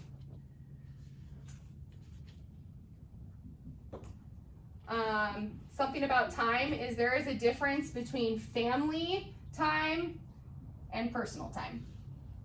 Your kid's hanging on you, dragging and pulling on your hair and screaming throughout your house is not a good way to take care of yourself. You know, or just even being at home. I know Viri's got a little crazy dog. I have a crazy dog too. And I put her outside. Like, you're too much for me right now. I'm trying to relax. Like, outside. Like, family time is great and you need to make time for your family, but you really need to make time for yourself. Go get that massage. Get your facial done. Take the time to go get your hair done. Pay full price to another beauty professional. Be a client. So you know what the experience is like. So you can either enhance the experience or you can help them enhance the experience. Like, take the time for you. I get massages. I get my nails done. I get my lashes done. All things that I used to feel really guilty about. But that's what makes me feel good. And that's part of my time is taking care of myself. Part of taking care of myself too is going to the gym at 6 a.m. So I go. And I schedule that in my calendar so there's no ifs, ands, or buts about it. And I've built a community of girls that will be up my rear end if I don't show up. And then now I've created this case of like FOMO if I don't go because they're like having so much fun in the morning. Now I want to be there, which is a good thing. But I have to still take care of myself. Like, I can't work out 5 days a week. I broke my leg. Like, it does, my body just will pay for it over the weekend. And then I hate working, and then I'm tired, and then it ruins my personal time. So I work out 2 days, I rest, I like to do yoga, work out 2 more days, do that again, and then on Sunday I don't do anything. And every week is the same. Every single week. And then I don't ever miss not taking care of my body. I don't ever miss connecting. I don't ever miss my relationships or anything. So it's kind of like foolproof if you create structure, and then you're never going to miss time with your family. You're always going to be present with them, and then you're going to feel good doing it. It's going to give you more momentum in time and planning. And then the last one, I really want you guys to think about this. What is your time worth? Me and Sarah talked a lot about this because Sarah is doing apparel. How much time does it take her to create the items? Like, yes, there is a basic cost, $5 a t-shirt, but what is her time worth? Because if it takes her hours and hours to do one t-shirt and she's selling it for $10, that's not worth her time. And when I'm telling you, when you don't actually make enough money, you start to diminish your self-worth. You start to really be miserable, which gives you negative thoughts about your business. And it kind of, like I said, spills into the other areas. So really ask yourself, what is your time worth? Are you getting paid what you should for what you're doing? If you're doing a Vivid hair service and you're only charging $100 or $200 and it's taking you 5 or 6 hours, you are shorting yourself massively. And the industry is gonna eat you alive. If the cost of you having skincare products ends up being $5, $6, $7, $8 each service and you're only charging $20, you're just robbing your time and your self-worth. Like, this industry is like a $72 billion industry a year. Like, people have money and they want to spend it, and if they don't want to spend it in your salon, go find somebody else that will. Because people are out there. Find your highest paying clients, find more of them. Let go of the people that are your friends or that are loyal to you. They just want a discount. And sometimes it's easier to be like, hey, I'm running a business. I'll just give you a discount this time, but then you discount every single time. And I did this little experiment, 2019, that anytime I discounted something, I discounted it through my system. I didn't change the price because that's what I was doing. Going in Square, and if somebody had a $60 haircut or $50 haircut, I just changed the price to $45. How are you going to track that? Right. So then I started tracking it. $20,000 in 6 months. I was discounting on hair services alone by just being nice, or just having my clients pay because I thought that that's what they could afford. Then 2020 hit, and I was like, I ain't discounting anything, and I didn't. And in 2021, last year, I did $172 in discounts. That was just on retail.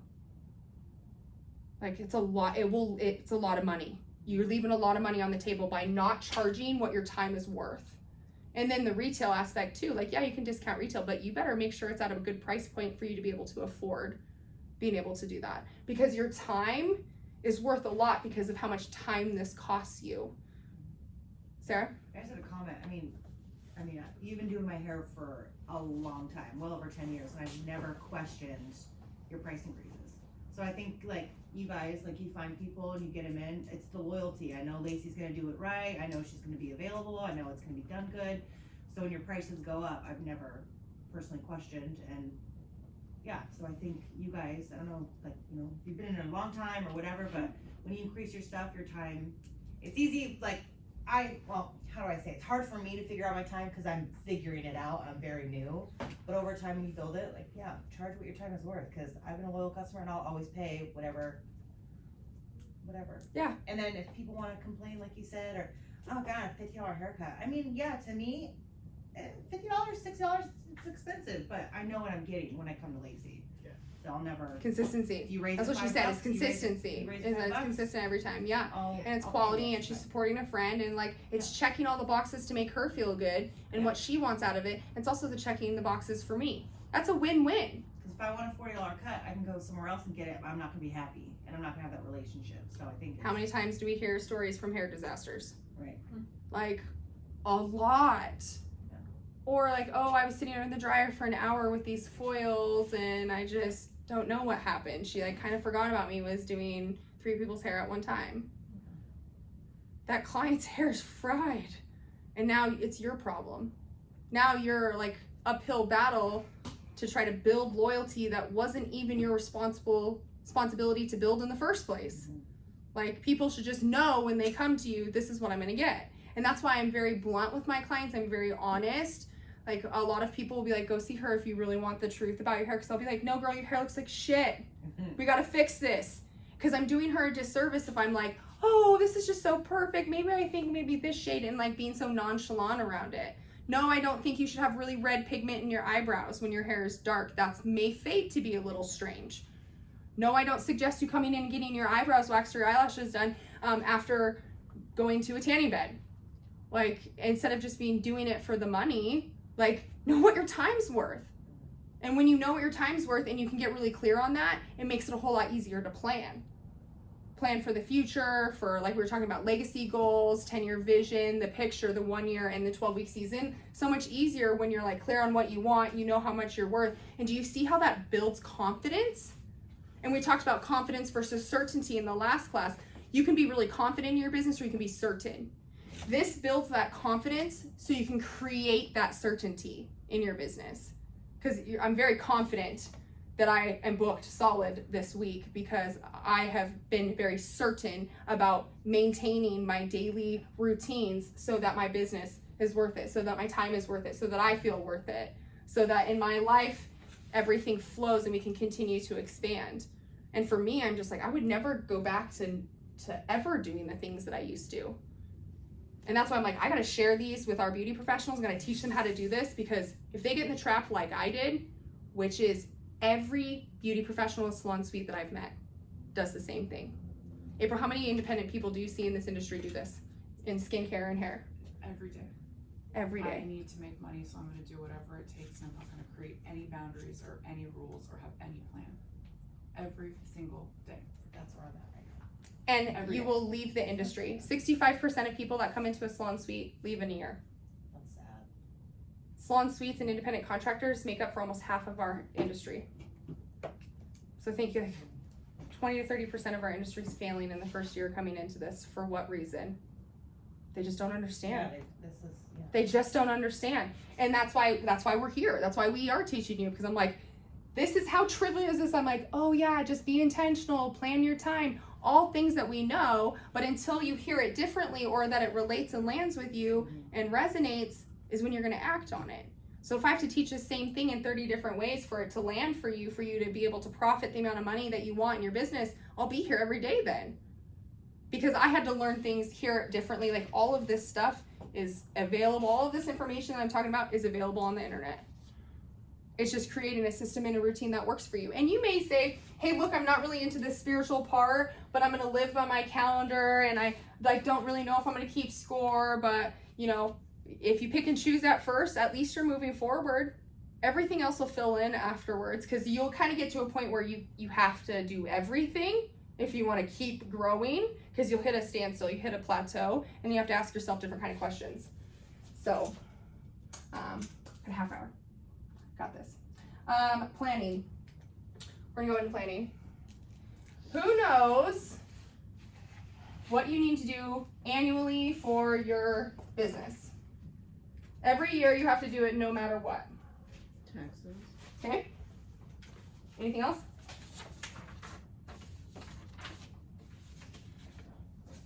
Business license? Yep, taxes, licensing. Keep it coming. Insurance. I didn't hear the first question. I'm sorry. What do you have to do in your business annually every year? Oh, okay. Like, what's required? you have to pay your taxes, Right. which means you're gonna have to file your taxes. You have to be licensed, so you have to renew those Permits. licenses. Permits, I don't know. if that's insurance. Yeah.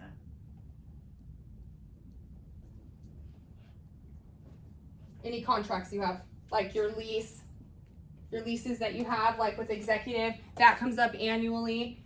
These are big things to do one time a year, to forget about 364 other days out of the year. These things will cripple your business if you don't pay attention to them.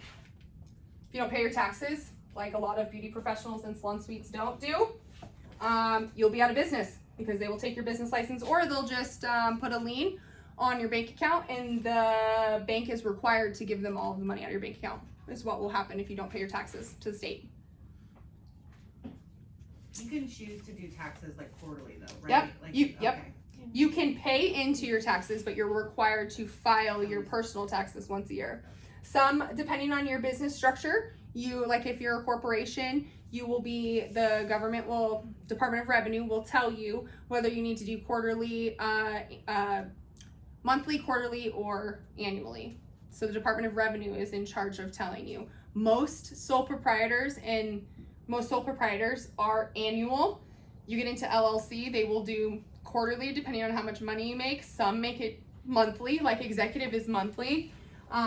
My consulting agency is quarterly. My salon is annually. So you think I have lots of different businesses. I gotta think about these things.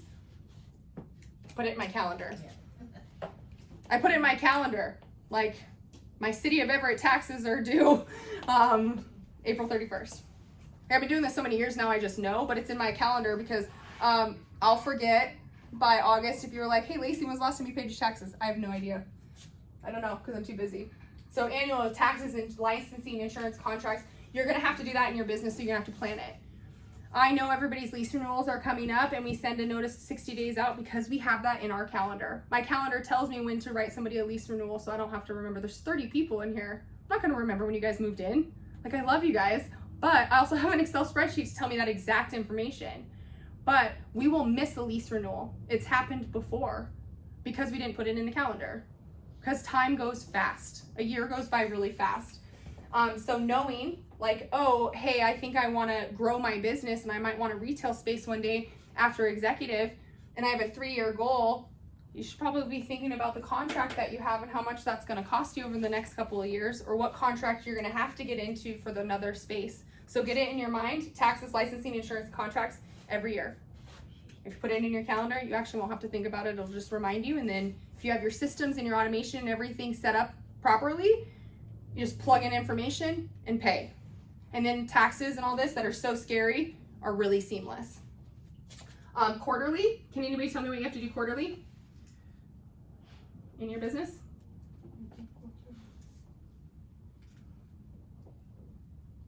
City taxes. City of Everett requires you to pay taxes quarterly. B&O taxes 0.0015%. You always see me post it in the private group that your taxes are due, the form, and how to fill it out. Every single quarter I will do that.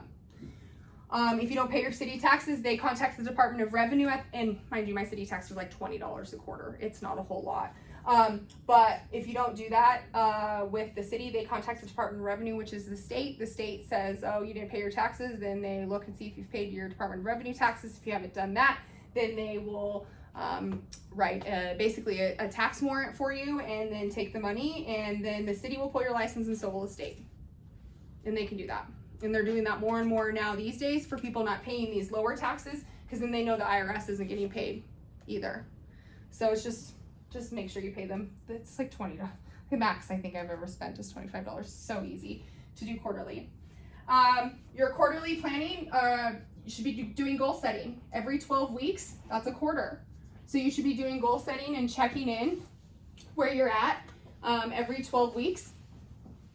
So quarterly, you should be like, where the end of this month will be the end of the first quarter of the year. What have you done in the last 12 weeks? You're 25% of the way done for the year. Have you made 25% of the income that you want? If not, course correct. You need to figure out how you're going to make that up, or have a different plan, or maybe change your goal. Maybe trying to hit 100 grand your first year, maybe that's a little steep.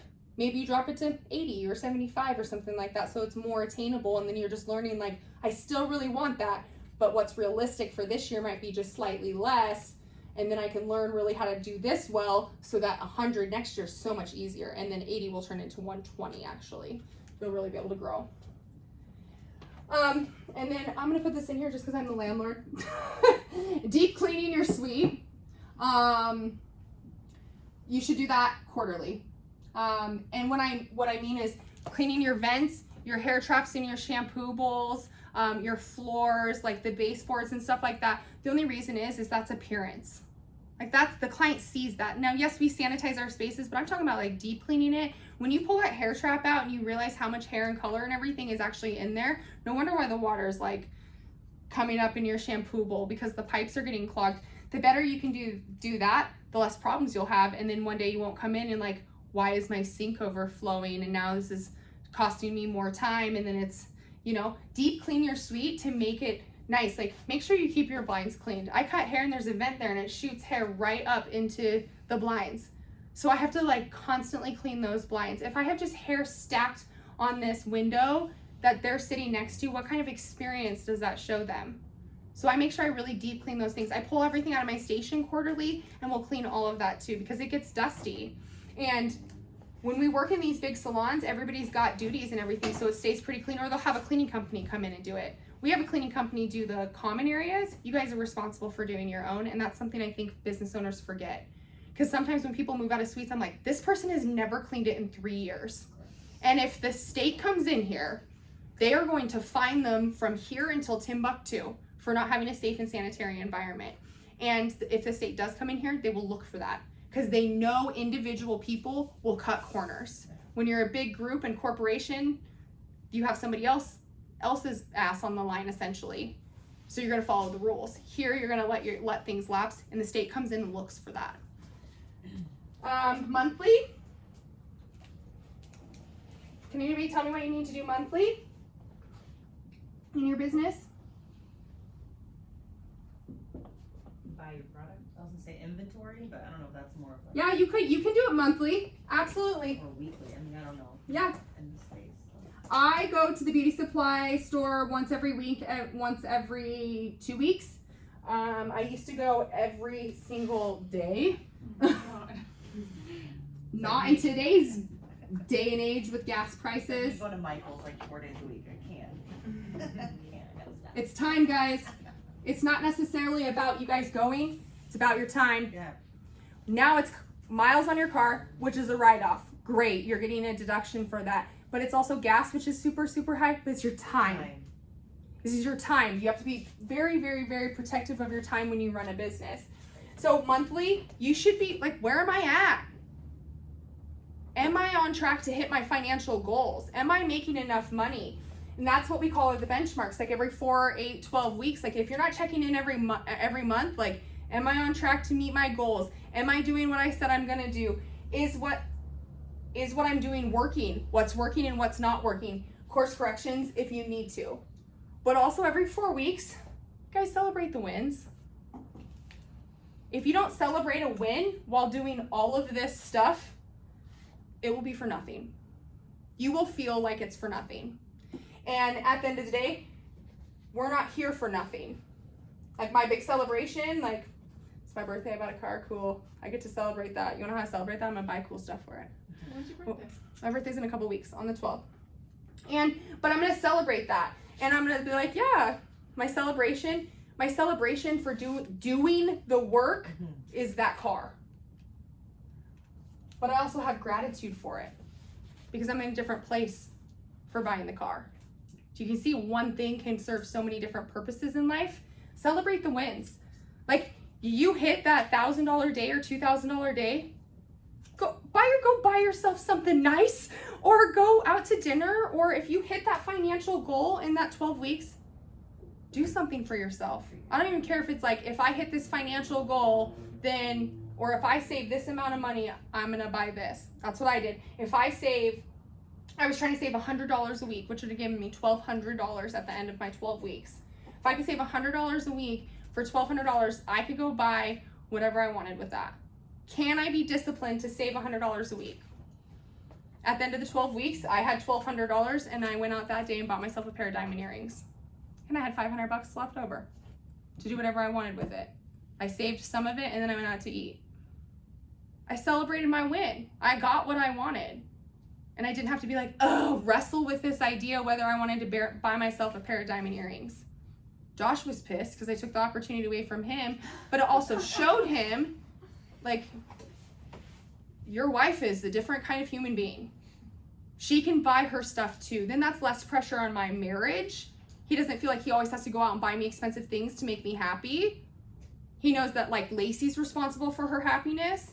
And so he's happy for that. And he's willing to pour into our relationship differently because I set goals and I like, oh, this works, this doesn't work. And I celebrate the wins along the way. So that's really, really, really important. Like at least once a month, like, hey, I did this. Like, hey, I worked out 3 days a week, every week for the whole month. Awesome, celebrate that. I don't even care if it's 1 day a week. You have to celebrate something or you're just gonna go forever. You're gonna get burnt out and then you're gonna hate it. It's easy just to turn your brain into that negativity and talk yourself out of it. And then the last part of this before we jump into HVTs is gonna be weekly. That's gonna be where you do inventory, like check, do I have enough color? Do I have enough lashes, lash glue? Do I have retail to sell? Time blocking, I do this every week. I plan my weeks out on Sunday. So I put in all my kickboxing classes. I put in all my meetings that I have on Zoom are consistent every Monday at 8 a.m. So I just put a repeating thing forever into it. And if that changes, then I can change that in my calendar and I can change future events or just that event.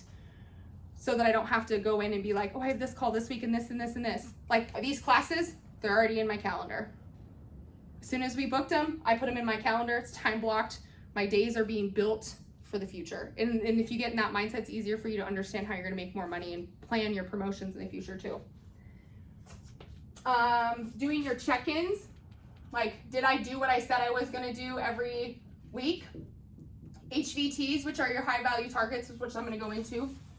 High value targets are just the little tasks that you do in your business to get yourself forward to your 12-week goal. So you can see that I'm starting with 30, 10, 3, 1 year, 12 week, what you're gonna do every single week.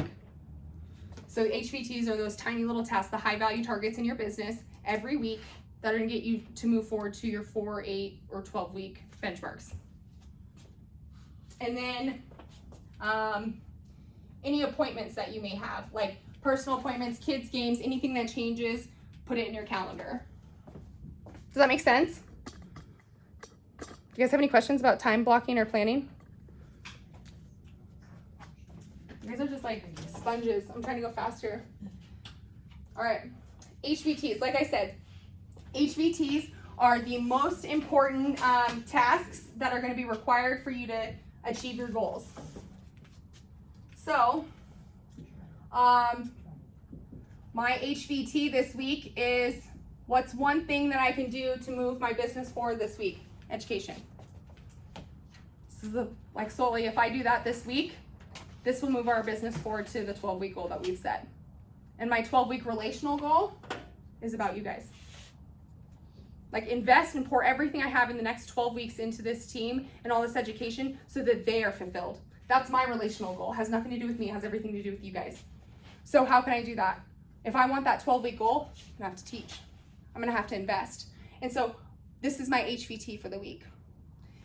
And so for HVTs, I break it down. You could have that one, but education's really broad. So I'm gonna break that down. What am I gonna do this week? I'm gonna do the mini business series. And this is kind of I fill out my forms like a little weird. They're like little mini checklists in each one. So for this, I'd be like, I have to go get the food. I have to set up the class. Do you see how I'm like creating a list of things that I need to do? I need to set up the class. Number 2 is gonna be the Money Matters workshop. So I'm gonna need to do the description. I'm gonna need to create a graphic. I'm gonna need to post in the group. Number 3, follow up. So I'm gonna have to follow up with everybody afterwards. So that means April as a business owner, Sarah as a business owner, that's not in here. and Anita, and then the beauty professionals. Do you see how there's so much that goes into one thing? So what's the one thing that you can do in your business if you're like, I need to set goals?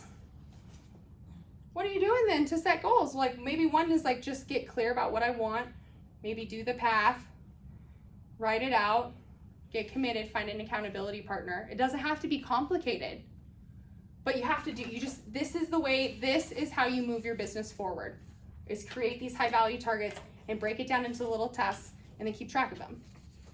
The reason I want to digitalize it for you guys, because I'll show you what I do.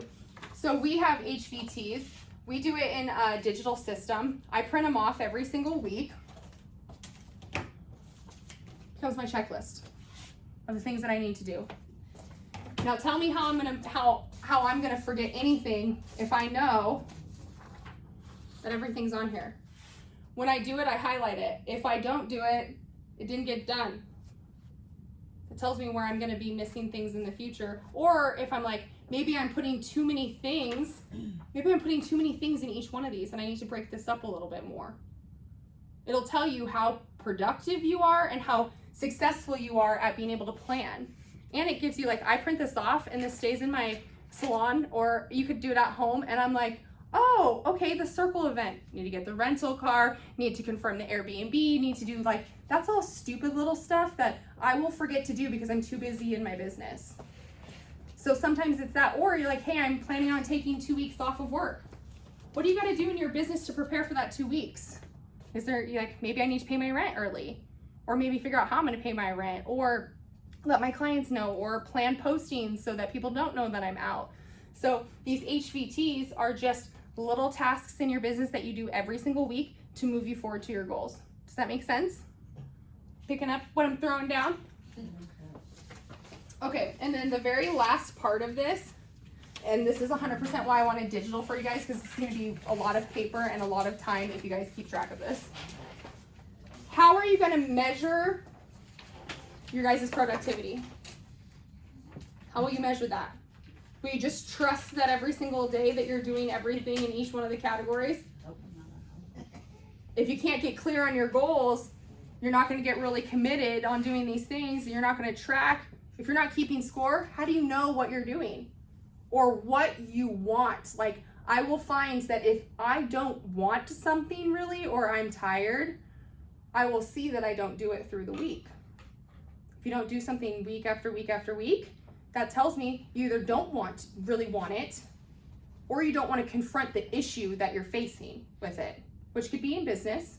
Like, oh, I'm just going to keep letting this client talk politics the whole time. And it's making me miserable.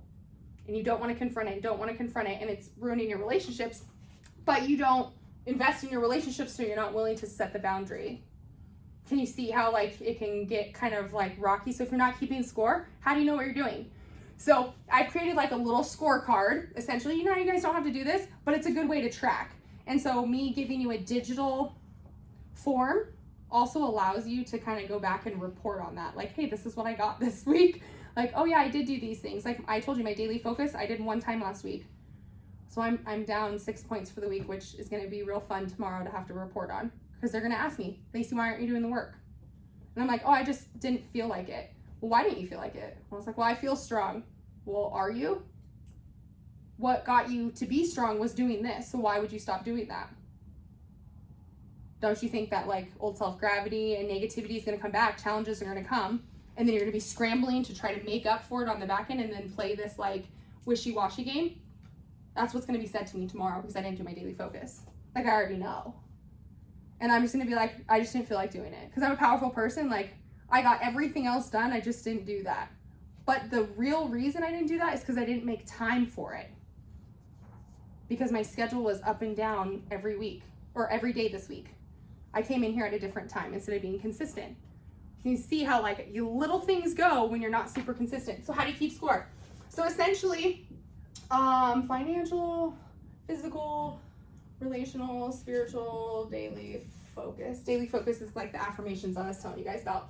So Monday, if you're like, yes, I worked out, I got rest, and I supplemented, I showed somebody gratitude today, I meditated, and I told myself my conscious self-creation. Like I told myself I am powerful, I am beautiful, I am all those things. You have 5 points for the day. Do the same thing Tuesday. Do you see how this now holds you accountable? Or if you're like, I didn't really do anything in my business today. I didn't work out. I showed somebody gratitude. I didn't meditate. I at least told myself I was great. Then the next day, I studied my business and I worked out, but I got in a fight with my husband. I didn't meditate and I didn't do my daily focus. Next day, I didn't feel like doing anything in my business. I didn't feel like working out because I'm still in a tiffy with my husband and I don't feel like meditating because I'm angry and who cares? Do you see what happens? If you miss something, and I'm not saying it's crucial, like I was telling you I missed my daily focus, I'm not dying, but I do notice that when handling stressful situations, it's a little bit harder and I have to work harder at being like, come from a loving place, Laycee, come from a loving place. Like I have to remind myself, I have to be my own cheerleader. If I just did my daily focus in the morning, I don't have to do that. So I made my week a little bit harder on myself mentally because I just didn't feel like doing it. Now, if I just didn't feel like doing it next week and the week after that, what's going to happen is I'm going to have negative thoughts. I'm going to say, I don't know what we're doing here. I can't teach these classes. I'm just going to cancel them. It's not worth it. Nobody's getting value out of them. And I'm just not going to do it. And then like it takes self-sabotage. That's all you're doing. Is that a sign that your focus needs to change? Your daily focus needs to change? Yeah. If you're not willing to do the work, I would say go all the way back to the beginning where the path is and figure out what do you really want. Because there's times like in the 12 weeks, like I go all the way through this and I get to the very end and I realize I didn't actually want what I've been working for and now I'm real mad. Because I have just spent 10 weeks trying to go after something in my business that actually I just thought was a good idea, not what I really wanted. I really wanted 12 partnerships with companies in the first 12 weeks of this year. I have 5. Now, is that a failure? No. But what I wanted more was to teach this mini-series class, which would require a lot of time. Time planning, time prepping, time teaching, time doing everything. I wanted that more. So now I'm at week 10, and I'm like, nope, don't have 12 partnerships, but I have 3 out of 6 classes taught. I have all my content created. That's still a win, even though it wasn't my goal in the beginning. But the reason I know that that's a win and I'm doing what I need to do is because I keep score. I keep score every week and I report on it. Yes, these are the things that, it's like making a commitment to yourself. This is what I'm gonna do this week. This is how I did this week. This is what worked in my week and this is what didn't. Sometimes some of those, my return reports was, what was I thinking about my schedule and my time? I worked 6 a.m. to 9 p.m. 4 days in a row, thought that I was gonna be able to get everything in, and that just physically did not happen. I was too tired. My course correction is I'm not gonna work from 6 a.m. to 9 p.m. every single day this next week. Like it's just a way to check in with yourself. You're constantly check and balance. And when you do that and you get in a routine of doing that and keeping score, this is how you collapse time in your business, like massive time. And then the same thing with your HVTs. Like if you have 4 or 5 HVTs and I have all of these things and I'm like, oh, I didn't do anything for the Money Manners workshop. I didn't follow up on my class, but I taught the class. I'm gonna score 1 for the week for that. Well, can you imagine if you just do 1 or 2 things every week? All the stuff that you're leaving on the table is just like discounting those services. That will tell me that you do this in your business because you do it in your life. Which as a coach and a mentor and an educator, I can say, hey, look, if you got more consistent or learned how to plan this better, I don't think you would have time or money issues in your business. Sometimes people don't realize what they're doing by just doing it because we've been trained, taught, educated, experienced, and conditioned to be distracted. Like social media, like those companies are multi-billion-dollar companies and their sole purpose is to take every ounce of your attention and all of your money and not leave you in a better shape than when you first came on. So we're gonna constantly be battling that with our clients, be battling that in our homes, with your children, with yourself. It's easy just to scroll aimlessly and forget about the world on TikTok like I do often. But I also won't get on TikTok or anything unless it's like my personal time and I can do whatever I want. I would never just get on TikTok and sit and scroll this morning before you guys were coming in. That's wasting precious time that I don't have because I'm very protective over my time, which means I'm also reporting every week. Like, I want to get a good score. I'm like highly competitive person. Is anybody else competitive in here? You beat me a lot. They're like, Laycee, you want to do heart rate monitor challenge? No. That's how I broke my leg. Yeah. Because I was competing with myself. It was how many excuse me, how many points can you get in the week?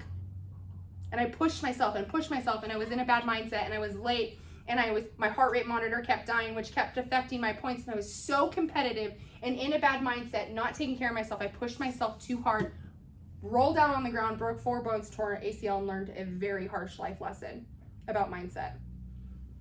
And then I hated the gym when it wasn't the gym. It was me. So now when I go to the gym, I do the same butterfly kicks and push myself just as hard, but I'm more intentional about it now. And I wouldn't go if I was in a bad mindset. And if drama creeps in on my friends or in the group, this does not bring me peace. I say no to situations, people, and things that do not serve me. I say that every day in my daily focus. Like, no. You want to learn how to create a boundary? Create it in your conscious self-creation. I do not work outside of these hours, and tell yourself that every day. You will create that, and then when somebody's like, hey, can you come in at 10 o'clock at night? No, I do not work these hours. I work from 9 to 5. And it makes it a lot easier to deal with that confrontation too, because you know in your heart, I do not work these hours. This is who I am. This is what I want out of my business. I'm keeping score and I'm on track. You can see how by doing these things, it creates like a really strong mindset. Super powerful in your business. And then take this home. Like Jamie was in here with her daughter, and she shared with me, I went home and talked to my boyfriend about this. Like, where do you want to see yourself in 30 years? Like for us, we have a baby. She'll be a grown adult. And he was like, I've never even thought about that. And she told me, I coached him like you coached me, and we got to set some really good life goals. We had never talked about that. Never talked about it, but you have a baby and you have this life that you're building together. You should talk about it for you and the baby and for your lives. So look, now she's impacting somebody else by having the conversation because she learned something in here, which is going to enhance their life. And now she can keep score every single week. She can keep track, which means she can help her kids stay on track with their grades, and it will just overflow into other people and in other areas of your life, and you'll be able to manage things a whole lot easier. Does that make sense? Does anybody have any questions about keeping score or high value targets? Are you willing to do it? Are you willing to try? Now, when you first try it, it's hard. Like it's hard to get into this routine, and there's been times where I'm like, F it, I'm not doing HVTs for a month. And then it lasts like a day, and I'm like, no, if I don't do this, like it's gonna create more chaos. And so, because I know that it works, because I've seen the results from it. So I really just invite you guys to try this on. Now that you've moved in and you've opened this business, create a strong routine and get really clear on what you want. Create the strong routine so that now that the next class is gonna be about money. Now that you're clear on what you want, you have creative routines to be able to manage everything in your business. Now we can open up the floodgates and you can manage your money. And then you can just let the money come flow into your bank account and live a good life with a little challenges. Because you're gonna have them, I'm not gonna lie to you, but it's gonna be much easier for you to get what you want and for you to live the life that you want and make the money that you want and enjoy this experience while you're at a salon suite. Or if you want a bigger company, if you can't manage a room and yourself, it will be 10 times harder to manage a team. And if you do want to move on out of here in a bigger space, like I would love to help you do that. But it's going to come with like, I'm going to be on your butt about this kind of stuff, because we're going to open a second location this year or this next year. If we don't have these systems and what we're doing on the back end for ourselves, for me, for Josh, and then like our businesses, things are gonna get rocky really fast, and that's gonna affect the experience for you guys. You guys are technically like our clients. The clients that come in and see you, you guys are ours. What we're doing with you should flow into what you're doing with them, but you get to make it your own. You get to make it your own experience in your own life and figure out what works for you and what doesn't. sometimes people are like, I don't really want to get clear on setting goals. I just want to set goals and try to feel successful. I'm fine with that, but it's not going to make you $100,000. So does anybody have any questions about keeping score? No? Awesome. Oh, 12:59, guys. We have a special guest actually with us today. 2 weeks ago we had Vonna here from Salon Centric to talk to you about how Salon Centric can support you. I'm gonna invite April up. I've known April for 7-8 years maybe since I've been in a salon suite. She worked for another beauty supply company. She's now with a new one and she does skincare. So I'm gonna let her introduce herself, what she does, how she can support you guys in the industry, and what she can do through her company. And then give you guys a couple minutes to ask some questions, and then we'll like wrap up and I'll be very respectful hug it out. of your And time because I awesome. totally understand how that goes. So I am April Fan, and like Laycee said, we've worked together for a long time. I came from working for a distributor that's local here in the Northwest, and I was with them for 10 years. And in the last 6 months, I now work for a company called Image Skincare. We're based out of Florida, so if any of you are estheticians or you're interested in having skincare in your space, whether it's now or in the future, you don't have to be an esthetician. You can also be a cosmetologist. You can be anyone who's licensed, a massage therapist or a nail tech, to carry Image Skincare. So being like a partner with Laycee and just understanding this industry and understanding what you guys are going through, I'm just another support person for you in growing your business, and you guys are in such an amazing place. I've seen a lot of different sweet businesses and nobody does what Laycee does. Like, they just don't. You don't have this amount of support. You don't have this amount of awareness of what it takes to be successful in your business. Many of the owners are guys with money who opened up some really great real estate and there might be a manager on site and they may be someone who can help you or not. So you guys are just really truly in a unique, amazing space, and I can speak to that coming from experience. And I've just been here in Washington. I'm local, so I'm just another tool and reference and support person for you. And if you are looking to bring on skincare, or those things like, how do I create a menu and how do I do my pricing and how do I know how much I want to make and what is the cost per service and what can I make on retail and all of those things, I am just one more person who's very experienced and aware and can share with you things that work really well and things that don't work really well, because like Laycee, I have done things the right way and I've done things the wrong way, and a lot of that has just been by self-taught and experience, and then also partnering with really great brands. So I just am another resource and tool for you guys. So I have business cards for all of you just so you have my contact information. Like I said, I'm just out of Marysville, so I'm super local. And if you just have questions on, hey, what's good skincare, what should I use for myself, I also love sharing that with you guys. And if you just need personal, you can even create an account, since you guys are all licensed with Image, just for your own personal skincare if you need anything like that. So another tool and another point of reference for you guys. And one of the things that I really love to do is promotions and incentives and marketing and all those different ways to grow your business are some really strong components that I feel like I'm good at. So just another tool, another support person for you guys. And these are just a few of our best sellers. There's a cleanser and there's a hyaluronic acid serum, and then we have some oral collagen shots too that Image does. So I gave you guys each one of those. So they're very universal products. Thank you. Are your products vegan friendly? They are vegan friendly. Yeah, we don't. It's not on our like. Cruelty free, however. Yeah, it's but cruelty that's free. great. The things that you like won't see on our packaging is like gluten free, even though we don't have any gluten in any of our Right. products because of how we get ingredients from so many different Right. suppliers. Yeah. They can't guarantee that on all of the different Make a processing. change. Yeah, so that's just something that they haven't felt was appropriate to put, because there are people with severe sensitivities and allergies, so there's no active ingredients that have gluten. Right. Here's yours, my dear. But it won't say it on the packaging. So my contact info's on there. I'm also on social media, so please feel free to connect with me that way. And I'm just another tool, and if anyone needs questions or needs skincare products, I am very well versed and a good reference point for you guys. And thank you, Thank you. for the time. I really definitely Do you guys have any appreciate it. questions for April? Yeah, any questions on who I am or what I do or? You guys are a lively bunch today. I'm sure I have questions. It's I'm not- Monday, yeah. So. No, and support and education is a big, that's why I wanted to come and see, because I know Laycee has really just done some amazing things providing this for you guys, and I'm always wanting to learn in education, because it's a big part of what I do with my accounts, is education for all different components, not just active ingredients, and products, so.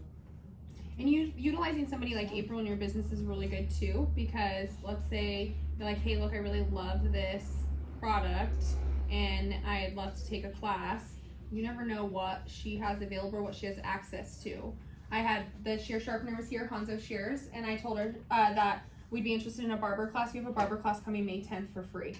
Like literally from a conversation I had with her. She goes, I'll bring a barber. 10 people in here, and she was like, it's free for everyone. That's cool. And I was like, open it up to other beauty professionals too, not just the ones in here. Yeah. Creating network and exposure, like you guys are gonna get a platform artist that charges thousands just because I had my shears sharpened and like asked questions of her. So, you know, you guys can have a lot of opportunity too. And image I don't see in the beauty supply stores. We're not. You cannot get it from a local beauty supply store, and you have to be a licensed professional in order to carry Image Skincare. Do you require a contract to be signed? In regards to like Selling it, like Kevin Murphy makes you sign a diversion contract. No. Okay. you do No not. So diversion you can contract. you can have a personal account, you can have a personal account, or you can have a business account. If you want to do a business account, there is an opening order, but there's no contract like there is with Kevin Murphy. We have a liability agreement, but that's just because liability, skin. A lot of skincare products will sign. You have a diversion contract with Kevin Murphy too. Yeah. So the reason they do that is just to protect the brand so that it doesn't get into the market, and then the value of their product and what they're doing decreases. Like you can find Redken everywhere, you know, but Redken is such a humongous company. Right. They apparently don't care about that, you know, but Image does. Yeah. Kevin Murphy does. You'll never see Kevin Murphy in a Walmart. It's because they sign it. Whoever gives that to Walmart, Kevin Murphy's going to go after, because there's a contract signed about diversion, right? So it's very common in this industry as a business owner for these companies to want to sign contracts with you. Again, do I have to re-sign those contracts every year? What am I bound to? Like, it's important to know. So if do you guys just sign it one time and then one time it's good? We do. Okay, so most of them, do you only have to sign it? Okay, so a lot of diversions are one time, which is good. But know what you're getting into, because if you're like, oh, hey, I have this girl and I'm just going to give her these products, and then she sells it and it burns somebody's skin off, you're liable for that because you sold it to her. You diverted it to her or him or whatever. So, and we do have some really great range of peels, from I'm just glowing and radiant to like I am fully having my skin peel, because that is what's needed to get the result that you want based on what's going on in your skin. So there's a really good professional range of peels within Image. and April does a really good job at marketing. So I'd really suggest that you guys follow her on social media and watch what she does, because she's very intentional about her marketing too, and what she's like. I don't ever see the same thing over and over and over again, but when I go to her page, I know that she sells skincare. So it's a good way to look at what she does and say, oh, she's very clear on her business, how she markets, how she gets people. I should match that in my business. Be very intentional about how you market and how you go after people. People that come to your page should know that you do lashes, should know that you do waxing or hair, or you're a specialist in permanent makeup or do apparel. Like, they should know that right away. Come to my page and it's a little bit more gray, but I am a coach and mentor and educator first as a hairstylist. Like, you can find it, but it's harder to find that, like, oh yeah, Laycee does hair all the time, because that's not a business I'm trying to grow. Like, trying to grow education. Because you're not trying to grow that. Exactly. Right? That's where that point of difference So I'm comes in. being intentional about not growing one to grow another, but you can take that in your business. Like, instead of posting how miserable my life is 24/7 and doing a soapbox on your social media, maybe posting more inspirational stuff or educational stuff about the industry to attract the people that you want to spend money in your business, versus turn people away because what you're posting on social media isn't landing with them, because that's going to be a big game changer. And we're going to talk about that in power selling in the social media team building event is how to create content and how to make money off of that content too. So Because they are connected. they are connected. And yeah. But what are your social media handles? I know. I keep asking them to put it on my business card and they won't. So it's April Fam or Image Skincare April Fam. Sorry, that's gonna be my Instagram. Image Skincare April Fam.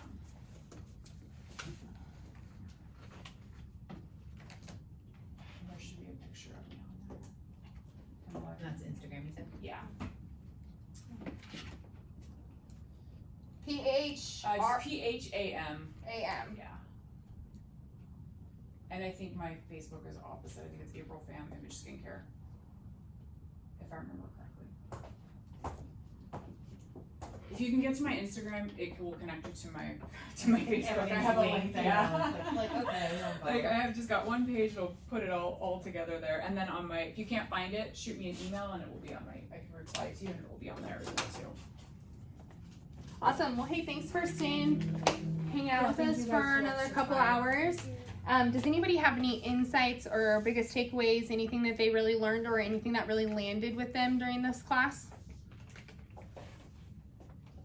Being intentional with your time Mhm. is so big. Anita? Mine is really do the work. There's actually something I was gonna share with everyone if you haven't heard it, because I follow a bunch of people, like business people, on like Instagram and stuff. And something that I love that I wrote down to remind myself is don't be surprised at the results you didn't get from the work you didn't do. Yeah. And You'll get a result from not doing the work, but it's not going to be the result that you want. Yeah. You know, or you're going to do so much of the work that it doesn't give you the result that you want because that's not what you really want. And then understanding the difference between the two is a big game changer. Anybody else? Miranda? You just looked at me, so I'm going to pick Well, on I you. was just thinking with all of this, it reminded me that to be realistic with your expectations within every single one of those. Mhm. So that was just something like, Yeah. making yourself honest, but like, what are your expectations on making yourself honest? And just It's funny because you're like literally leading me. You're great in here. You're leading me right into the next. Because the next class is going to be Money Matters Workshop. We're going to talk about your ecosystem. I keep talking about an ecosystem of your business. When you have too high of expectations for yourself and for other people, that ecosystem, you have big sharks in a small tank, and then they don't move very well. And you are that big shark. So if you can create a giant ecosystem that you, the sharks, the dolphins, and the fishes can live in, actually it's going to be more fruitful. And the way that you're going to do that is live in agreements with yourself and with other people and not live in expectations. So I'll teach you guys how to be able to separate the two. That's really worked in my marriage too. I posted over the weekend about power relating. That is a class in its own that I could teach. It's more all relationship building. About power relating and how to relate to other people through conflict by going to where they're at and you are not. Doing that and living by agreements and not expectations is the sole thing that has created Josh and I to be able to live this life and be able to run all these businesses together. Really has nothing to do with money. Has everything to do with who we are for ourselves and for each other. Same thing with your business. Who you are and who you show up to be is what you're going to get out of your business. And the clients. Like if your clients are a lot of drama, I'd really take a step back and to see where you're at in your life and what you're bringing to the table. Because if everybody else is drama and you're feeding into that drama, it's going to be much harder to create this structure in your business because they're always going to want to create drama in your little ecosystem. So maybe getting rid of some people might be worth it, or just maybe finding a way to combat that by taking control of your situation. So the next class is April 4th. April 4th, Money Matters Workshop. So we're going to go over budgeting, expenses, the cost of things. I'm doing a lot of research. I did this class last year. I say last year I did this class. And I looked back at my notes for the cost of gloves last year. It has gone up. No, everything. It has gone up this year. The average cost of gloves and the average cost of color has actually gone up, and products through the beauty industry. So I have some like really fun facts of what it was pre-pandemic and then what it is now. You'd be pretty surprised at how much it's gone up. So if your prices stay the same, now you're eating away at your profit. So we'll teach you how to manage your money and budget, and then take these things into your business and then continue to move on. Sound good? All right. Well, hey, thanks for coming by. Yeah. Thank you.